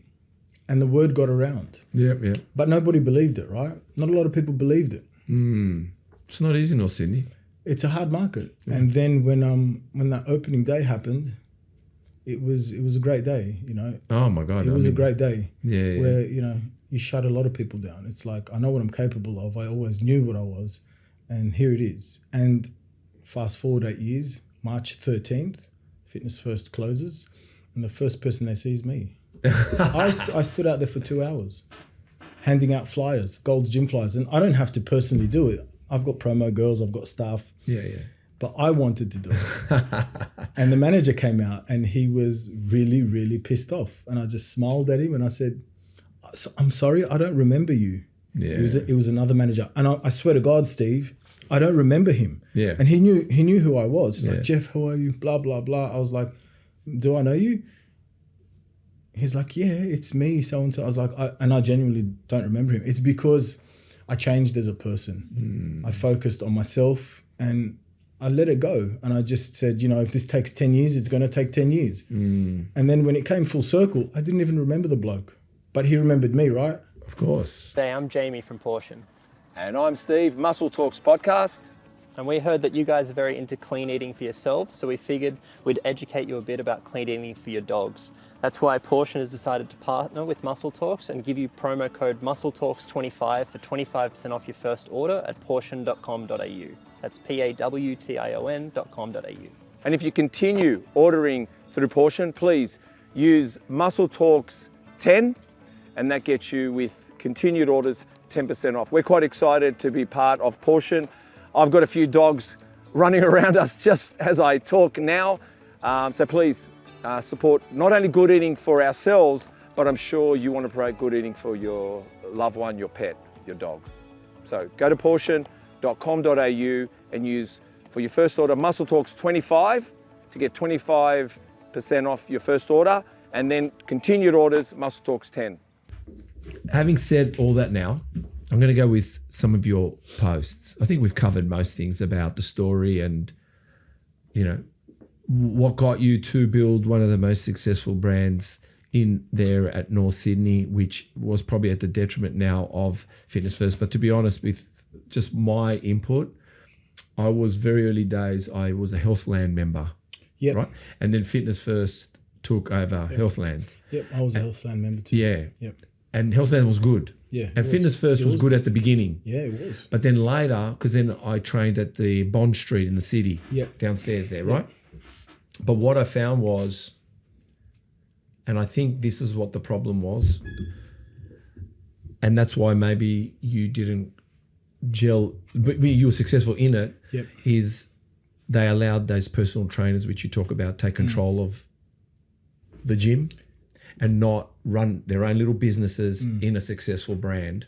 And look, they're just Karens, mate. That's all it is. That's all it is. Like, but also their equipment started to change. Yeah, if a man's not doing well in his business, and he tries to tear down another man that's doing well, Can't do that. what does that say about you? Like, if you're just going to go up to the manager 10 times a week and just say, you know, Jeff's too loud, or Jeff's too aggressive on the gym floor, or Jeff's teaching unsafe methods. I'm just making stuff up, or you know, Jeff is, you know, a threat to my clients, or my clients find the way he trains annoying, or, I mean, that's a lot of energy, man. Why don't you use that energy to come up with something? Build yourself. Maybe learn something from Jeff. I was always happy to help, Steve. I'm telling you, mate. Yeah, but also I love helping people, right? Especially through my gift, through the things that I'm good at. I love sharing that for free. You know, people pay a lot of money to understand that. I love doing that for free. It's just my nature. So what are you, too big of a guy to come and ask me for some advice and some help? I'm sure I can give you a few tips that will change your life and change your business. Don't forget, mate, I've been training my whole life. You're 25% body fat, you know, and you've just started this career. Yeah, I think today people are. I think you know that there's a lot of charlatans online, and you know there's a lot of charlatans in business. And I think you know yourself at 40 years old, without you wanting it or not, you've got wisdom now. Wisdom is coming into your life. Why? Because you look back and you know what that 16-year-old must be going through, and you can see a Jeff, or you can see potential. You see a 20-year-old good trainer. You see someone, but what you're saying is the ones that are arrogant enough, but even the ones that are, not only do they want to tear you down, that actually gives them no success. Better to be on par with who is successful with you or near you, and see that is the healthy competition. That's where you want to be. Yep. You don't want to tear him down. He's showing you this is the level, and you're going, right, that's the level we need to be at. That's but no, right. they can't do that. They won't do it. And that's why in one of your posts, recent posts, I see you got a gym microphone going on. Yep. You're interviewing a few people. Yep. You said not everyone is cut out to be a champion. Everyone sees the trophies, looks at the six-pack, the glory, the profiles. The mindset of a champion isn't a very nice place. Mentally, I'll just keep reading. It's your words. Go for it. Mentally, you would not want to live in my shoes or look into my brain when I was competing. It was the most ruthless, darkest, aggressive place you could ever be.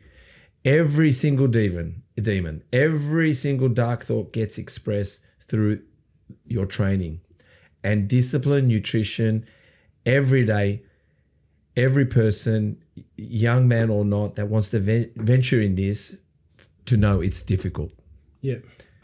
You don't, one second, if you don't have the tools and courage to face things, you won't be mentally prepared to overcome them. They're your words. Yeah, they are. Yeah, tell us more. Well, So what is that mindset? Because, you know, I'll be honest with you, I've come to realize, talking to a lot of you people, yeah. that I have not crossed the line, meaning different in business. Don't worry about business. We're talking about bodybuilding, understanding that sacrifice, the depletion, the turning up on stage, the exposing oneself and to take on other people. Yeah. So tell me about that person, because I could never, I have no right to talk about it like you could and you should. Yep. So tell us more about that person.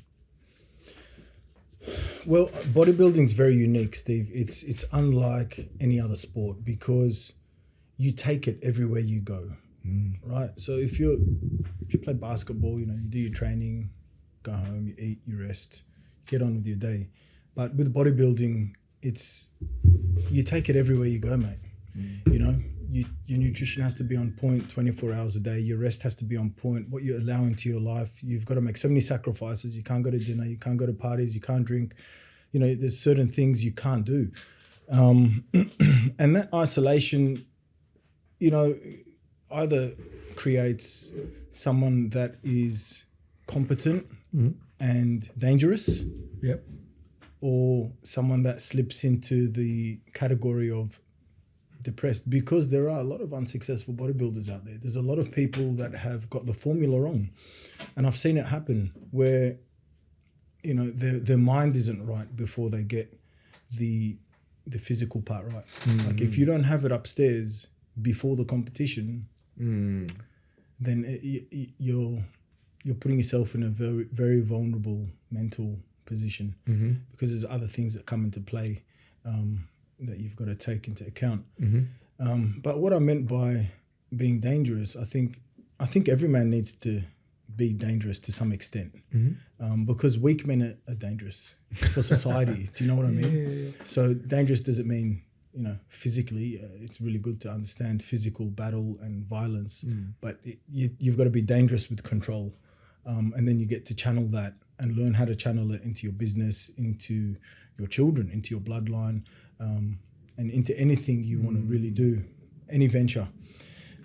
So that's what I mean by dangerous. And I think that's the threat other trainers saw of me in other gyms that I worked at, because I am a threat. I told you that. I'm a threat because I'm going to get up and I'm going to make the most out of that day. I'm going to set a target.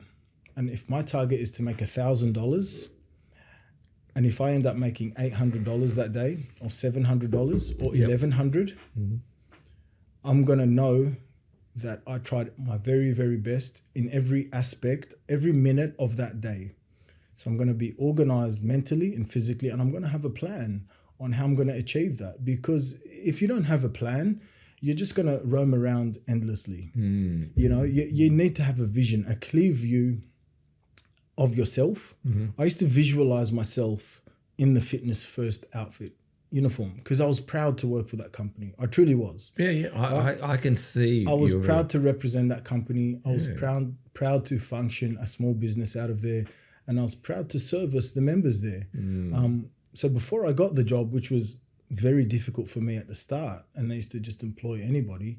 I used to visualize myself in that gym, in that uniform, and hopefully one day being able to service the clients. And I got there. So some people get things easy, and some people get things in the harder way. What I've learned is when something's easy, it's not utilized or appreciated when you get it easy. But it was really difficult for me to even get a job at Fitness First because of simply the way I looked. I can understand that, but why? There's a saying, I think I heard that also from Tony Robbins. Weak men create difficult times. Difficult times need strong men. You know what I mean? Yeah, it's a cycle. It's a cycle, and you have to choose where you are. And usually, a strong man is constantly solving difficult moments and difficult times, and also striving. Was I saying it to you, Chris? I was saying it to. Who was I saying it to? We're in business to problem solve. That's predominantly what we do in business. You're never comfortable in business. There's never a moment that you think everything in your diary has been ticked off, or that you finish the day and you go home and you go, I don't need to think about it. That's true. I mean, it's never ending. It doesn't matter how successful you are, how much money you make at the end of the week or the month. There's always shit that needs to be done. And if there isn't shit that needs to be done, you've got to create something, because there's always ways to get better.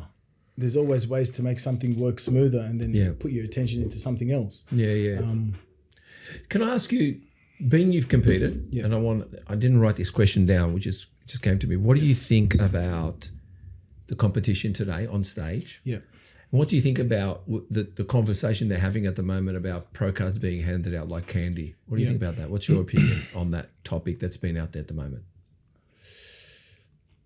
Look, all I know is I can talk about my experience. And when I was competing, the quality of the athletes was pretty good. It was really good. And it was hard to compete next to other people. What years did you compete? Could you just tell me you started competing? My first comp would have been 2005 or 6. And the last comp would have been 2017. Don't you think... Or 16, sorry. Don't you think some of the golden eras... I'm not just talking about the golden era, but do you think some of the golden eras were from 1990, 89, 90 to 2016, like something around that time? For sure. That period, it was still developing. Like it wasn't so... When I say it wasn't so scientific talk, it wasn't just about drugs. We talk about steroids. So people talk... I'm going to bring that question up in a second, but...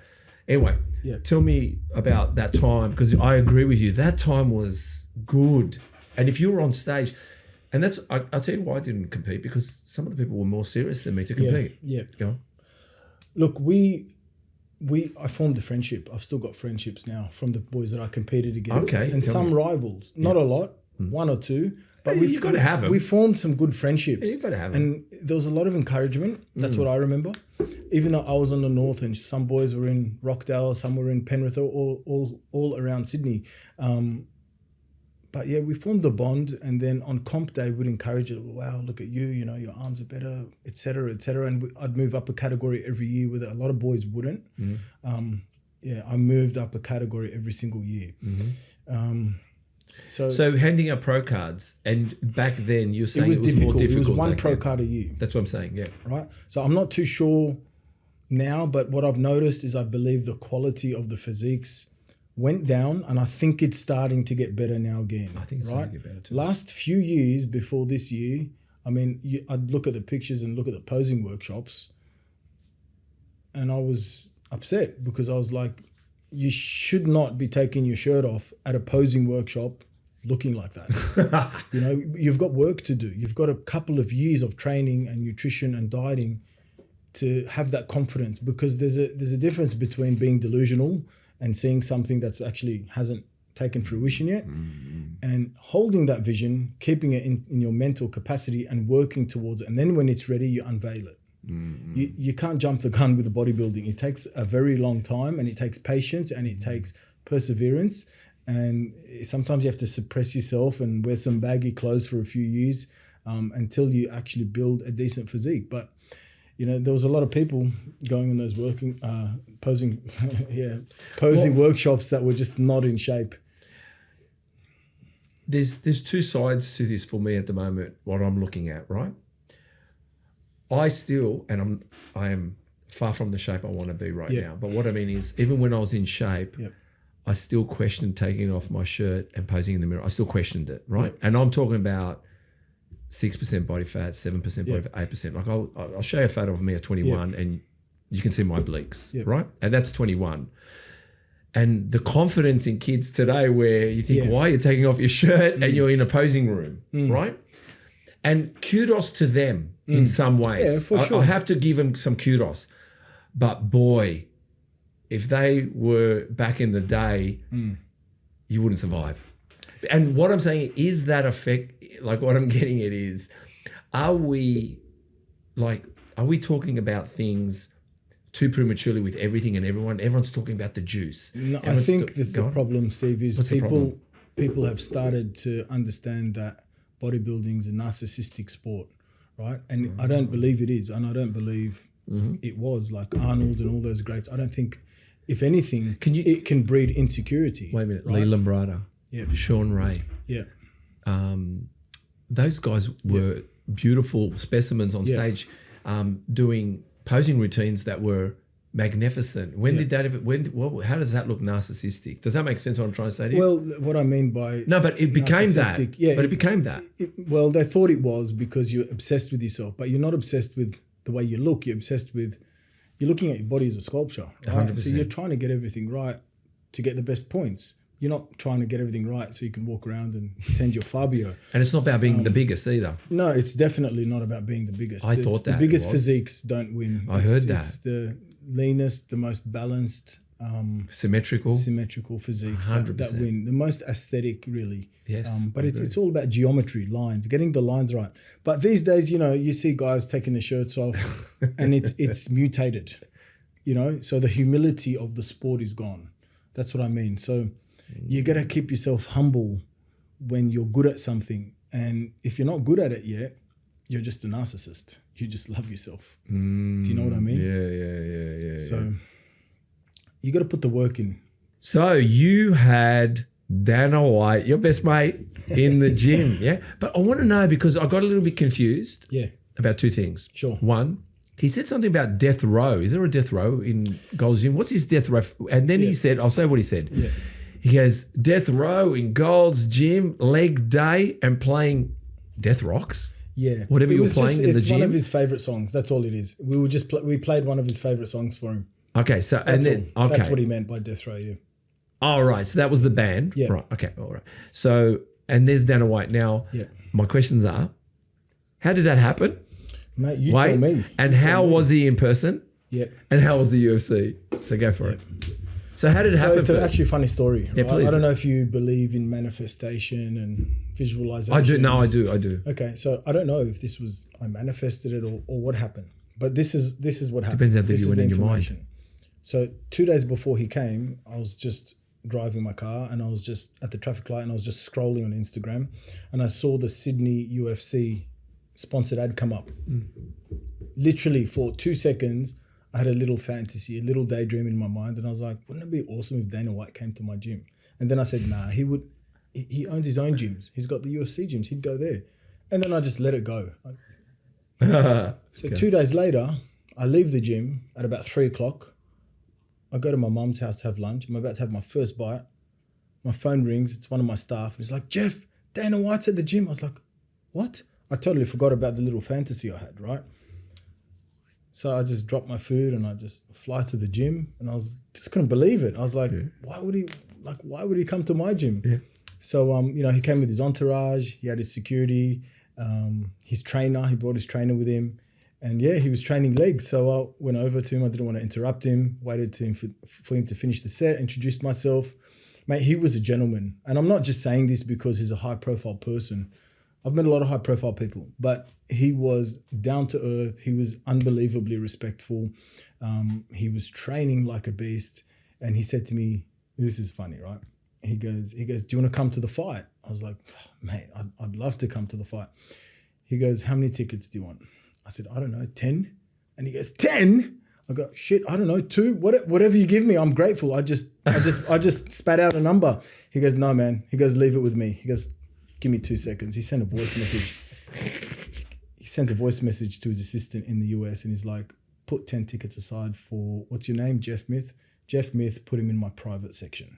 And that was it. You know, I got an email the next morning from his vice president saying there's 10 tickets available to pick them up from this gate. We were sitting right in his private section. I think I saw a photo. It was an unbelievable experience, man. And, you know, it was just amazing. So he didn't ring ahead? No. So he turns up? He was staying at the Star. Yeah. I was staying at the Star. He was staying at the Star, and I said to him, I thought he might have so, been staying you know, at the what Crown. brings you here? What brings you to my gym? He goes, I just Googled the best gym to do legs in Sydney. And I said, there's a Goals. He goes, I'm going straight to Goals. And he loved the gym. He gave me some really awesome encouragement and some great compliments. He goes, don't change a thing. Wow. I said, I love what you've done with the place. And we're still in contact. Like could you imagine how many DMs that guy would get? Thousands a day, right? Oh. If I DM him now, he will respond. Wow. Because we've had conversations since then, just general chat, and he responds to me straight away. So, I mean, it's somebody that... So he's got in his cars. He's turned up to the gym. Yep. He's ready to pay for a casual visit. Well, I wasn't there. No. I wasn't there. No, My but staff member, he offered to pay. that's what I'm trying to say to you, that he didn't rock up saying, guess who's coming, I want to get him for free. And He's a luckily, gentleman. Yes. He came, he wanted to pay as a casual visit, pay for all of his staff. Lucky my staff was like, no, come in for free. Smart, yeah. And I said to him, his name's Joe. I go, you're so fucking lucky you let him in for free. I would have slapped the shit out of you. If you fucking charged Dana White, I would have slapped the shit out of you. Then your staff's learned from you. But he's a good guy. Yeah, really good guy. So I'm very grateful for that experience. And yeah. And what was it? You had a slight chat to him. What did you find? Like, he seems like a very smiley guy, open guy. Yep. Like, and what did you see when you went to watch the fight? Because what I've heard him say is, if you've never seen a UFC fight, then you don't know what you're missing. And is that true? Is that what it was, and all that and more? Yeah, it's definitely way better spectacle to watch it in real life. Yeah. I mean, it depends where you're sitting, right? Yeah. I mean, the worst seats were like $1,500. I know. I think our tickets were like 20 grand a ticket or I can something imagine. like that. Yeah. You know, there was like a couple of high level celebrities. I was sitting right next to the New South Wales Premier. I think Simon Beard was to my right. Yeah. Sorry. Yep. So yeah, it was packed and it was fully booked. But yeah, I mean, the element, the excitement, you can hear the punches, you can hear the flesh getting smashed. It's awesome. Yeah. My kids loved it. I took the kids, we had a VIP service, so we had food.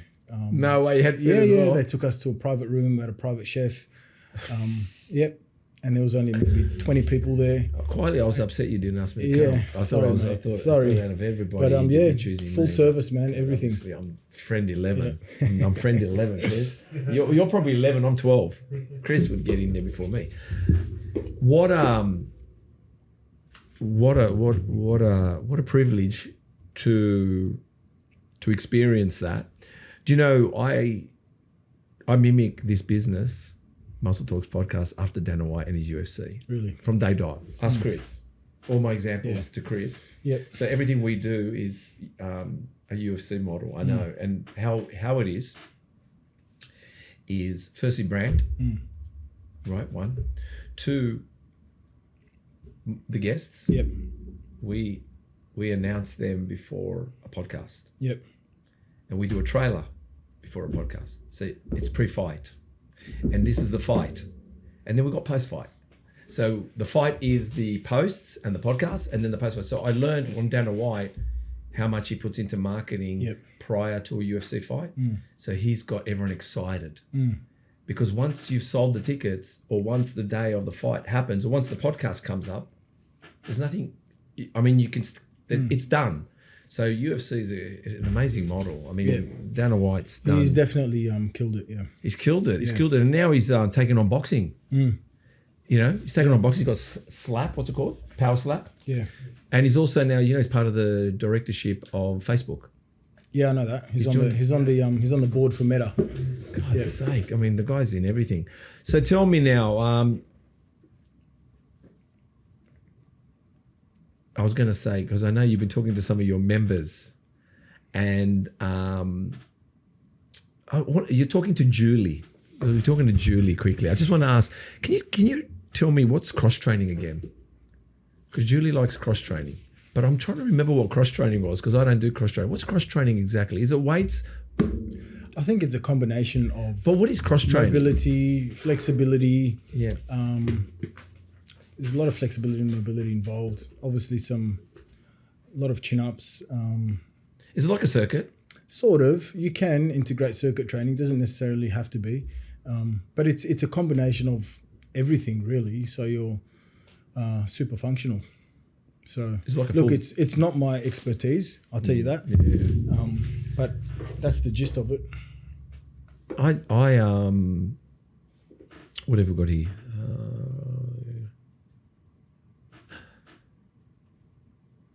Just quickly. Okay, so you've 17 years of coaching, you've trained a lot of females. And the one thing you notice when they come to you is, the first thing they say to you is they want to lose weight really fast. Yeah, for sure. Yeah. And what they do, and the mistake they make, is they up the cardio. Right? I mean, I know you're just- going to answer all these things, but this is from your posts. I'm going from what you said. So in the end, they're predominantly burning their muscle, you know what I mean? And what's happening as well is they're increasing their appetite, hence eating more. And that's why you believe women should lift weights, and lifting weights is a good thing, and also encourages, obviously, eating well. And you've mentioned that the most toned girls, or the most toned physiques out there, have a great metabolic rate and better hormonal profile for their future. So tell us a little bit more about that.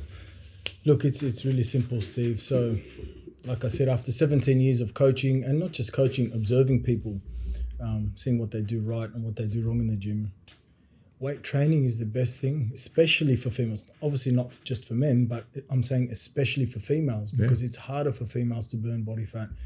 They've got estrogen. Their bone mineral density is softer already. So yeah, I mean, simple weight training. That's it, man. It's a short answer. They're going to look the best. They're going to burn the most body fat. They're going to gain the most amount of muscle. They're going to achieve the look they desire. So, most women want to feel skinny. That's what they say. I just want to lose weight. They don't understand that weight loss and fat loss are different. Yeah. So when you break that down for them, they get it. And they understand that burning body fat is the key, and building lean muscle is the key to tone. So that's really what they want. They just want to feel toned. They want to feel strong. And the longevity aspect, it's better for their metabolic rate and controlling the hormonal fluctuations. So they don't get as much cravings.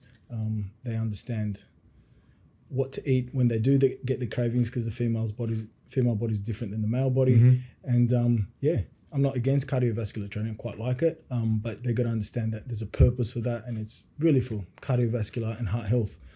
So if you're looking to tone up, drop body fat, gain muscle, it's weight resistance training. 100%. So usually everyone's goal is the same. They want to look good and naked. Well, don't you? Yeah, true. Well, that's it. No. Everybody just wants to, and what I mean by that is everybody wants to feel comfortable in their own skin. Yeah, of course. And that's why people wear, I think it was a hook too. special shirts and certain jeans, and they're attached to certain clothing. It's a fugazi. It's fake. Do you know what I mean? Yeah. So if you could take all your clothes off and feel confident and feel happy with what you look like, I guess that's everyone's ultimate goal. And, the formula is eating well and lifting weights. What about alcohol? Stay the fuck away from it. Alcohol completely fucks you up. You can tell after 5 seconds who's had a big weekend by just the way they look. For sure. And tell us about that. Look, obviously. And you're not against it, drinks? No, I'm not against it, but you have to understand and try and break down to the customer. If they openly tell you, they're an alcoholic or they drink too much alcohol, which I've had people tell me, you have to try and help them understand why they're drinking it. Are you drinking it simply to sedate yourself? Are you drinking it just so you can sleep at night? What's the purpose? And once you find the purpose, you peel away the layers and you understand the reason why they're doing that. Then you try and change that dopamine hit with something healthy, a healthier option. Like what I say to my guys is, when you feel like having a drink or you get the jitters, pop on a good song, try and change your state of mind, go for a run, do a few push-ups along the way, and you're going to replace that fake dopamine hit that alcohol gave you, that sedation, with something positive, productive, that's also going to uplift your mood, regulate your serotonin, and also boost your confidence. And when you do that time and time again, you understand that, you know, you only drank alcohol because you had nothing else to do. But then it's very easy to get hooked to it, hooked to that feeling. Now, I'm not against going out every now and then and having a couple of drinks with the boys or having a beer. There's nothing wrong with that. That's normal and it's healthy, but it's quantity and frequency and the reason behind it. That's what you got to understand. No, I agree. I found myself, not so much just with bodybuilding, but it has transpired into the bodybuilding side of it. I realized, when you get a good deal, you have a win. What do people do when they go home? They pour a glass of wine and they drink it because they're celebrating. But what I found is all you're doing is suppressing the real feeling. Because why don't you just be really happy and feel it? Feel the happiness. And what happens when you have bad news? What do? You go home, pour a glass of wine. That's what I'm saying. Why not feel the sadness? And also I found, you don't know this, but when you're single and you go out, and you drink, everything's a haze. So in other words, everything seems like romance. But when you take away the alcohol, the filtered glasses come away. The goggles come off and you realize, what the fuck am I doing here, right? Even for them. Suddenly you see them being shocked. So what I found is with alcohol, it just creates fake joy, fake sadness. Feel it, be in it, don't have it. It's a bad day. Like you said, maybe go for a run, do some push-ups, do whatever, but sit in it too. Allow it to say, fuck, this was a bad day. Absolutely. And when you have a good day, say it's a good day without washing it out with alcohol, because what I found is it's not good. Trainers, there's some red flags we should look out for when it comes to personal trainers, right? For sure. One is getting spot every single rep. 2, how close they get to you, the creepy personal trainers, especially trying to, stretch you in awkward positions and, put their hands on you. And the third one is talking about themselves so much. What do you, tell us about that. And you said sack them. Yeah, for sure. For sure. If you've got the power to, for sure. Because as an expert, I pride myself in being a complete professional. Yes. Right? And I've been doing that for 18 years now. And it's any trainer's due diligence to be able to spot the phonies and the creeps. And there's creeps in every industry. But I'm not talking about every industry. I'm talking about my industry. But every industry, what are you talking about? Doctors? Absolutely. Priests? School teachers? So the things personal to look trainers? out for, the things to look out for in my industry are PTs that are phony, which means they really don't know what they're talking about. They haven't put the effort into their knowledge about their nutrition, psychology, personal training, engaging with a customer, and into themselves. And they leech onto customers and try and pretty much retain them for as long as possible by giving the least amount of value. And, creepy stuff happens in gyms, So trainers do get too close. They do get too comfortable, When I was, because I was a PT, right? At the age of 21. I didn't do it because I was a computer engineer. I just did it on the side. And to be honest, the course was 5 days. And it was at St. Leonard's. It was at St. Leonard's, right? But there's one thing that the teacher taught me, and back then we learnt about aerobics. There was a lot of stuff. The course was a bit, I don't know, shorter, but involved aerobics, involved a lot of things. But the one thing the teacher said to me that stuck to me from that day. Ask permission before you touch. Not that I'm saying I can't remember that. No, the one was, don't hang on to your clients that long that you haven't sent them on their way to be able to be good on their own. Don't make them so reliant on you that they're hopeless without you. But when you do, this is where she was going, or he was going, was when they go out and you've set them on their way, they're going to talk about you. They're going to say, that trainer got me what I wanted. I got the results. And that's word of mouth business. For sure. That's what I learned from that course when I remember. Yeah, of course. Like a secure trainer that's that's confident in his or hers competency as a coach doesn't need to hang on for dear life to 2 clients. That's what I mean. You know, they're going to go through people every few months, and so you should. But like I said, there's trainers there that are insecure, that want to hold on and retain somebody forever and milk them for as much as they possibly can. And, Yes. you know, one thing is spotting somebody on every single rep. I saw a trainer, I'm not going to mention his name, but, you know. Online? No, not online, physically. Yep. And you know, he had to go because it's like, what are you doing? Oh, at your gym? Yeah. Oh, go on. absolutely. Yes. Yeah. He had to go. And he was just, every single repetition somebody would do, he would be spotting it. And the psychology behind that is, as a trainer, I'm going to disempower you to the point where you're reliant on me forever. So, because it's also dangerous. Like if that client comes into the gym and jumps on the bench press, and if he's used to doing 80 kilos and the trainer is doing this, and he's probably pushing 10 kilos, right? The trainer's doing upright rows.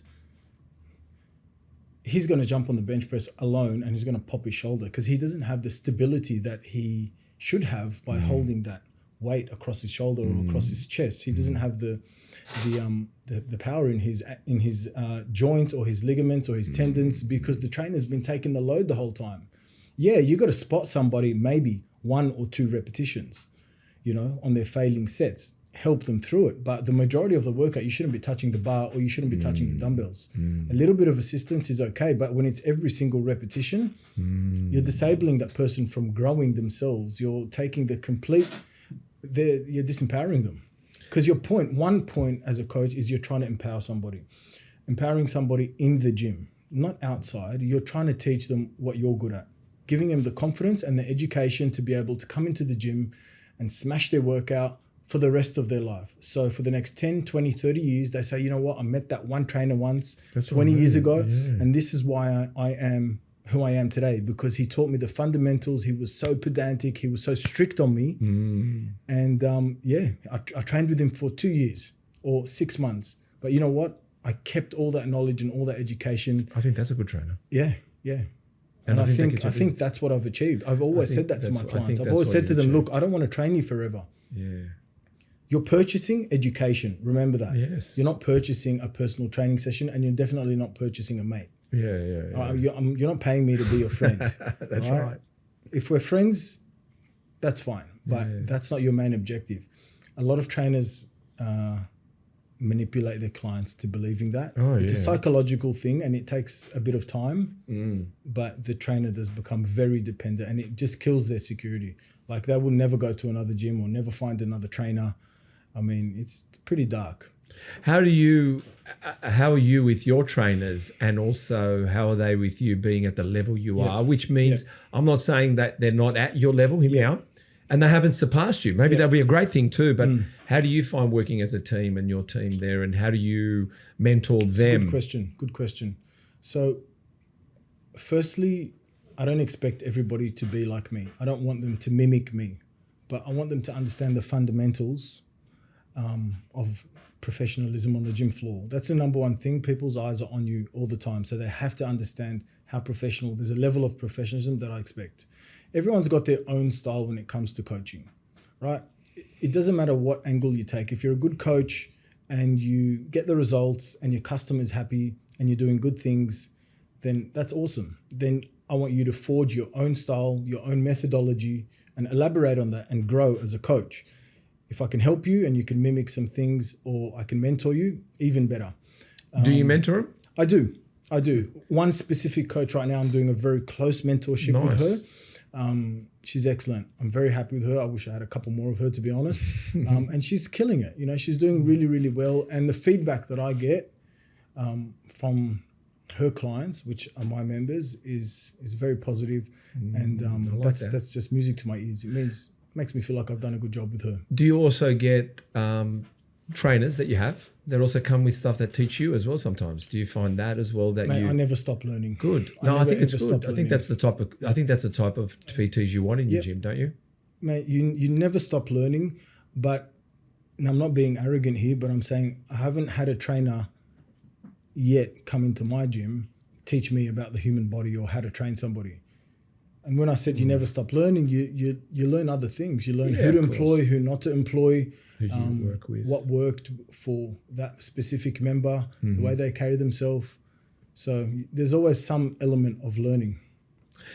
So before I ask about the Greek islands, Yeah. tell us about Gold's Gym. Tell us, like, because I haven't been yet, and I'm going to come now. I'm going to come to Gold's Gym, right? I want to come along. I want to come and see it because I'm intrigued by it. I'm expecting something. I feel like without, you know, when there's a country you haven't been to and you're thinking, oh my God, what's that country look like? Yeah. So I feel Gold's Gym is like a country to me. Yeah. So tell us about your trainers. Tell us about your people. Tell us about your staff. Tell us about the business. Don't tell me about the customer. I mean, I'm not saying don't tell me about the customers, but just tell me, because your passion runs through your blood, right? So just tell us a little bit about, if someone's listening right now and they wanted to come to Gold's Gym without you, I know you're not going to be cheesy, but I just want you to tell me from your heart what this place means to you and the people that work with you. Yeah, good question, Steve. So the basics are, so Gold's Gym North Sydney is the largest 24-hour gym on the North Shore.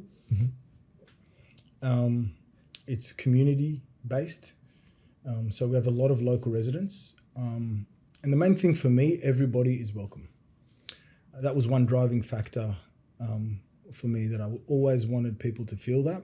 All walks of life. We've got grandmas, normal people, office workers, gangsters, young kids. Competitors. I allow young kids, professional athletes. Yeah, I've seen that too. Yeah. All types of people. And that's what creates a diverse community. 100%. Everyone's respectful of one another. That's what I love about my gym.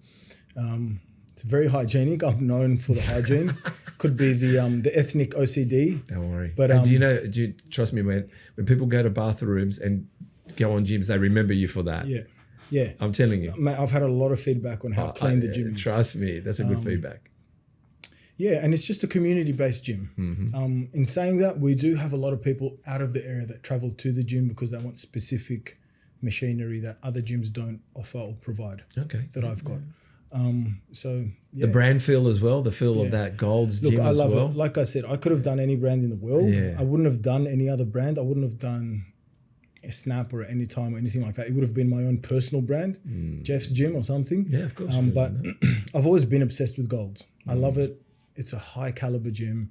The logo is beautiful. The history is amazing. And it's just got something about it. You know what I mean? It's got something about it when you say Golds, the merchandise, the logos, the clothing, the vibe, the people that it attracts. One thing you'll notice about my gym, we get visitors from all around the world. I was going to say. All around the world, every single day. It might be other but you'd get celebrities to come along, I'm assuming. We've had loads of celebrities. That's what I was going to say, because it's a safe place.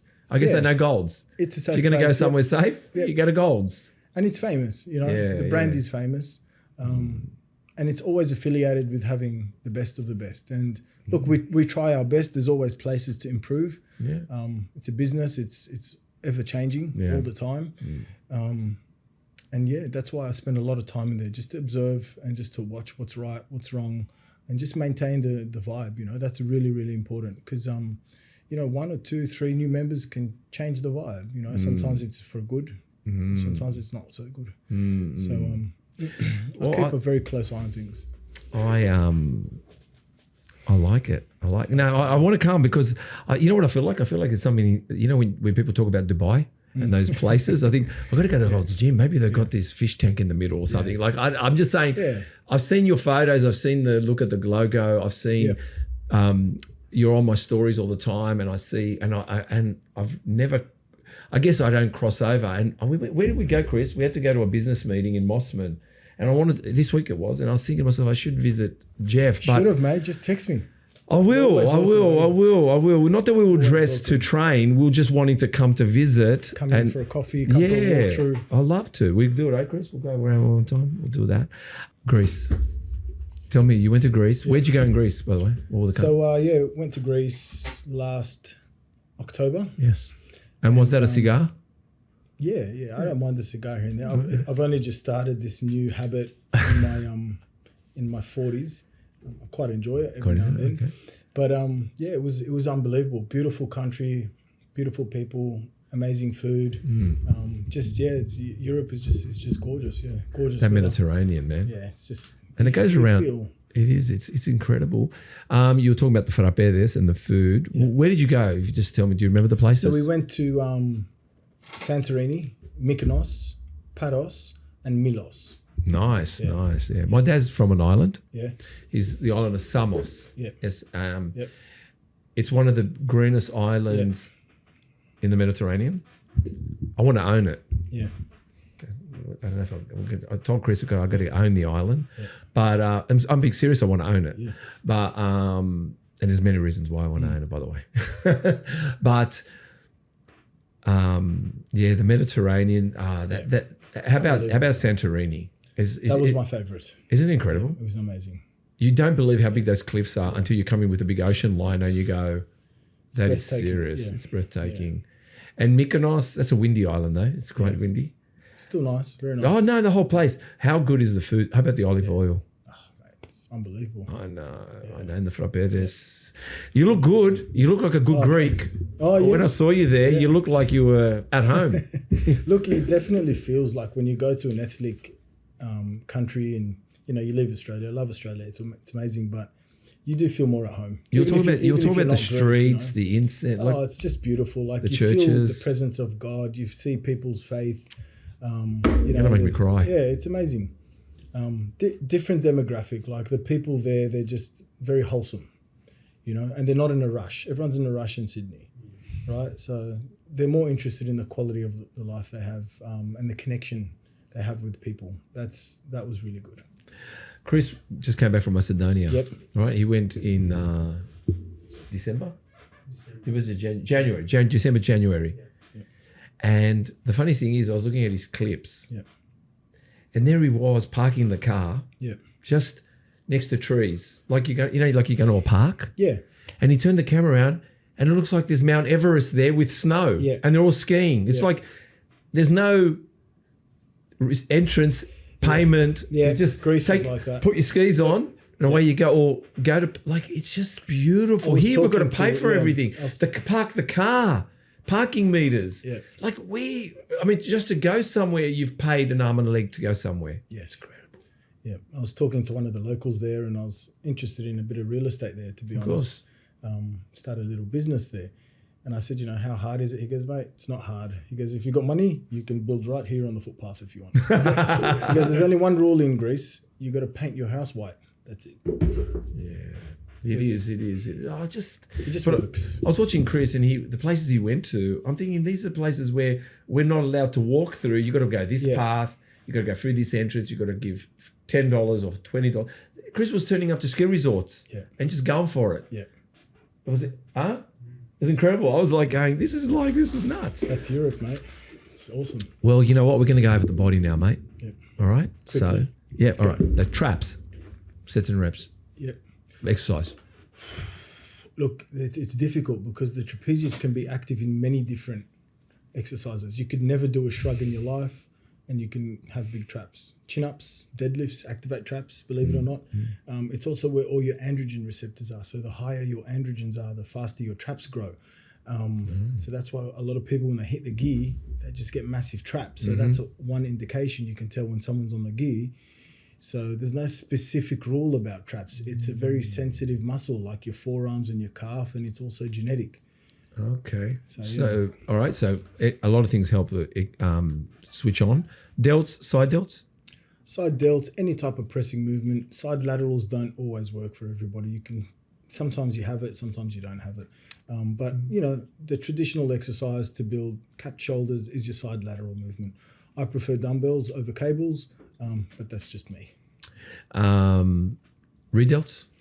Rear delts, again, it is a supporting muscle for the rotator cuff. The two supporting muscles are the infraspinatus and the supraspinatus. Any prehab or rehab movement will help build your rear delts. Traditional bodybuilding movements like dumbbell rows with your elbows out or reverse pec deck are great, but anything from your remedial movements like your trap 3 raises, your Cuban presses, and your external rotations, face pulls, they're also going to build your rear delts. And I'll tell you a secret about your rear delts. When your rear delts are strong, your bench press will be stronger because it is the supporting muscle for your ball and socket joint, which your humerus attaches into your shoulder, supported by obviously the rotator cuff. So there's a tip for you. Get strong rear delts and you'll have a strong bench press. Mate, just listening to you, it's no one. They should have you as a personal trainer. But my question is, face pulls. I never seem to be able to get that right. I don't understand it. I do understand it, but I don't understand it. No, that's a good question. A lot of people don't do it right. There's actually 2 components of the movement. So the first one is the pulling motion, where you start off with your shoulders protracted, and then you obviously pull the rope, split the rope, lift your elbows up. People usually stop there. That's actually half of the movement. The bottom half of the movement is the external rotation. So it's pulling and being able to slightly externally rotate your arms, which actually works the rear delts properly. But there's 2 grips. There's your overhand and your underhand grip as well. Yeah. So, yeah, if you come past the gym, I'll show you how to do it properly. Please. And you have also, there is a video online. You do show it. I'm just letting you know that. Okay. You do. I've seen it. I studied you. I had to. What about front delts? It's not a muscle group that I endorse training too much, because usually when you do any of your pressing movements for chest, even flat bench, especially inclined dumbbells or barbell, you're going to take your front delts are going to come into action. So usually an old school bodybuilder friend of mine who helped me with my bodybuilding education a very long time ago when I first started said to me, don't ever train front shoulders before or after chest 2 days. Okay. So I always used that rule and it worked. And I figured when I did train shoulders straight after chest, I never in my life did that. And I asked a lot of people with shoulder injuries, their training split, they always train shoulders the day before or the day after chest. So try not to fatigue the front shoulder or the shoulders in general 48 hours before chest. I've got a question. What happens if you do split the shoulder up a little bit, you decide to? Yep. I've incorporated, because I've started something new, I'm trying something different. But what about if you do chest at the same day you do front delts? So you just hit it and you get... Yeah, that's awesome. That's a Kevin Levrone. That's a push day. So you can even hit the triceps too. So you do your chest, your shoulders, all in one hit. Yeah. That's awesome. Yeah. But you just don't want to split them up. No, that's what I'm saying. Like that. That's what I do at the moment. Because then I want them to rest. I like that. Yeah. Okay, good. Back.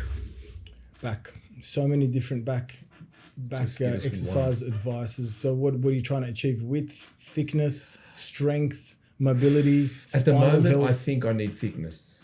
So any thickness is rowing. All the rowing movements are thickness. good, All the pulls, think about width and kind of upper back development. As well, depends where you want the thickness. If you want the thickness from your thoracic down to your lower back, deadlifts, erectors, upper back, barbell rows, dumbbell rows.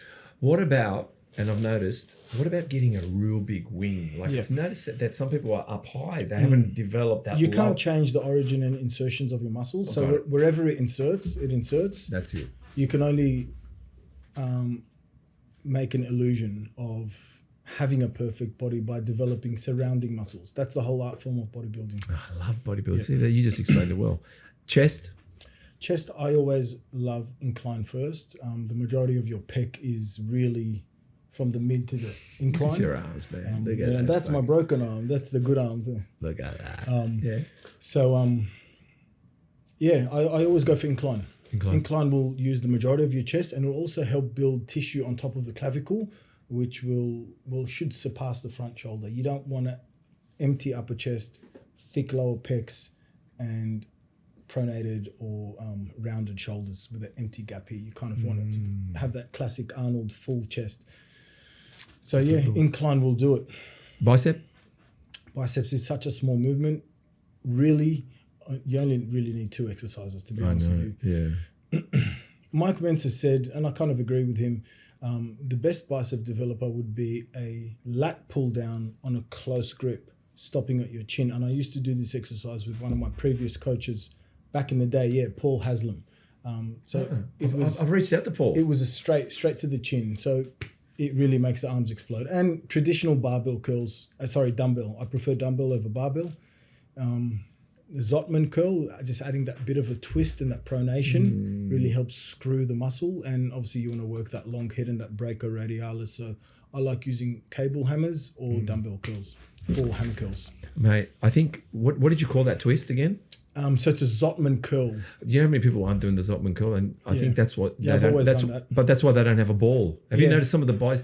Like someone said to me, I got a bit of a ball there, right? The ball, and I said, it's because when we used to do curls, we used to it's called Zotmans. Yeah, we used to, like with the dumbbells, we never stopped here. Pronate the wrist, turn the wrist, squeeze it, flip and it. even it when also works for forearm. What about concentration curls? Remember concentration curls where you used to twist it out?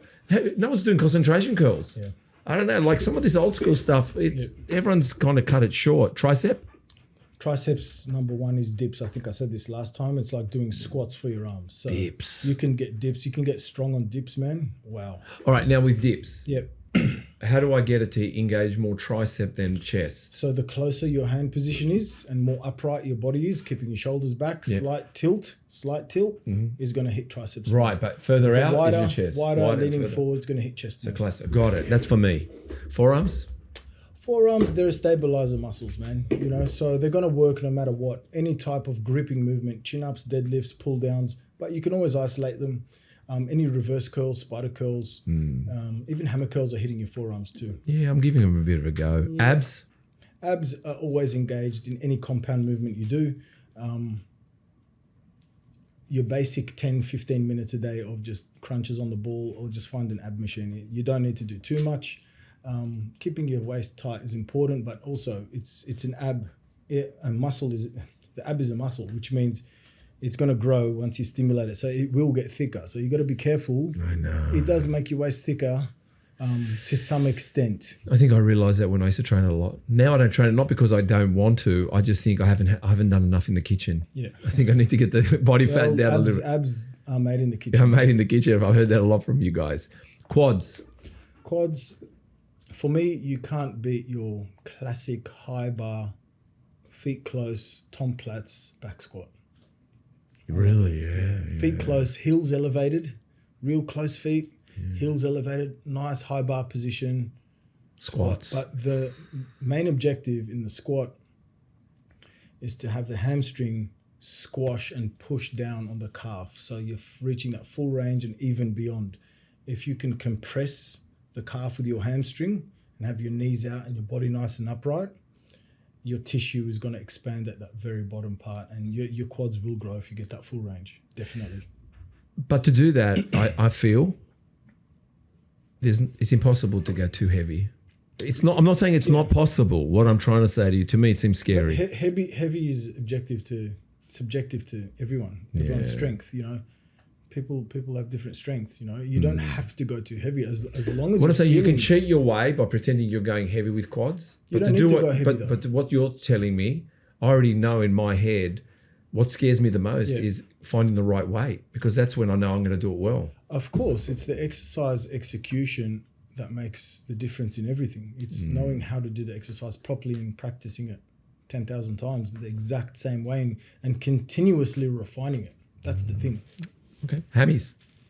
Hamstrings, RDLs are great. It's a lengthening muscle. They are good. A lot of very neglected exercise, I believe, especially for hamstring development.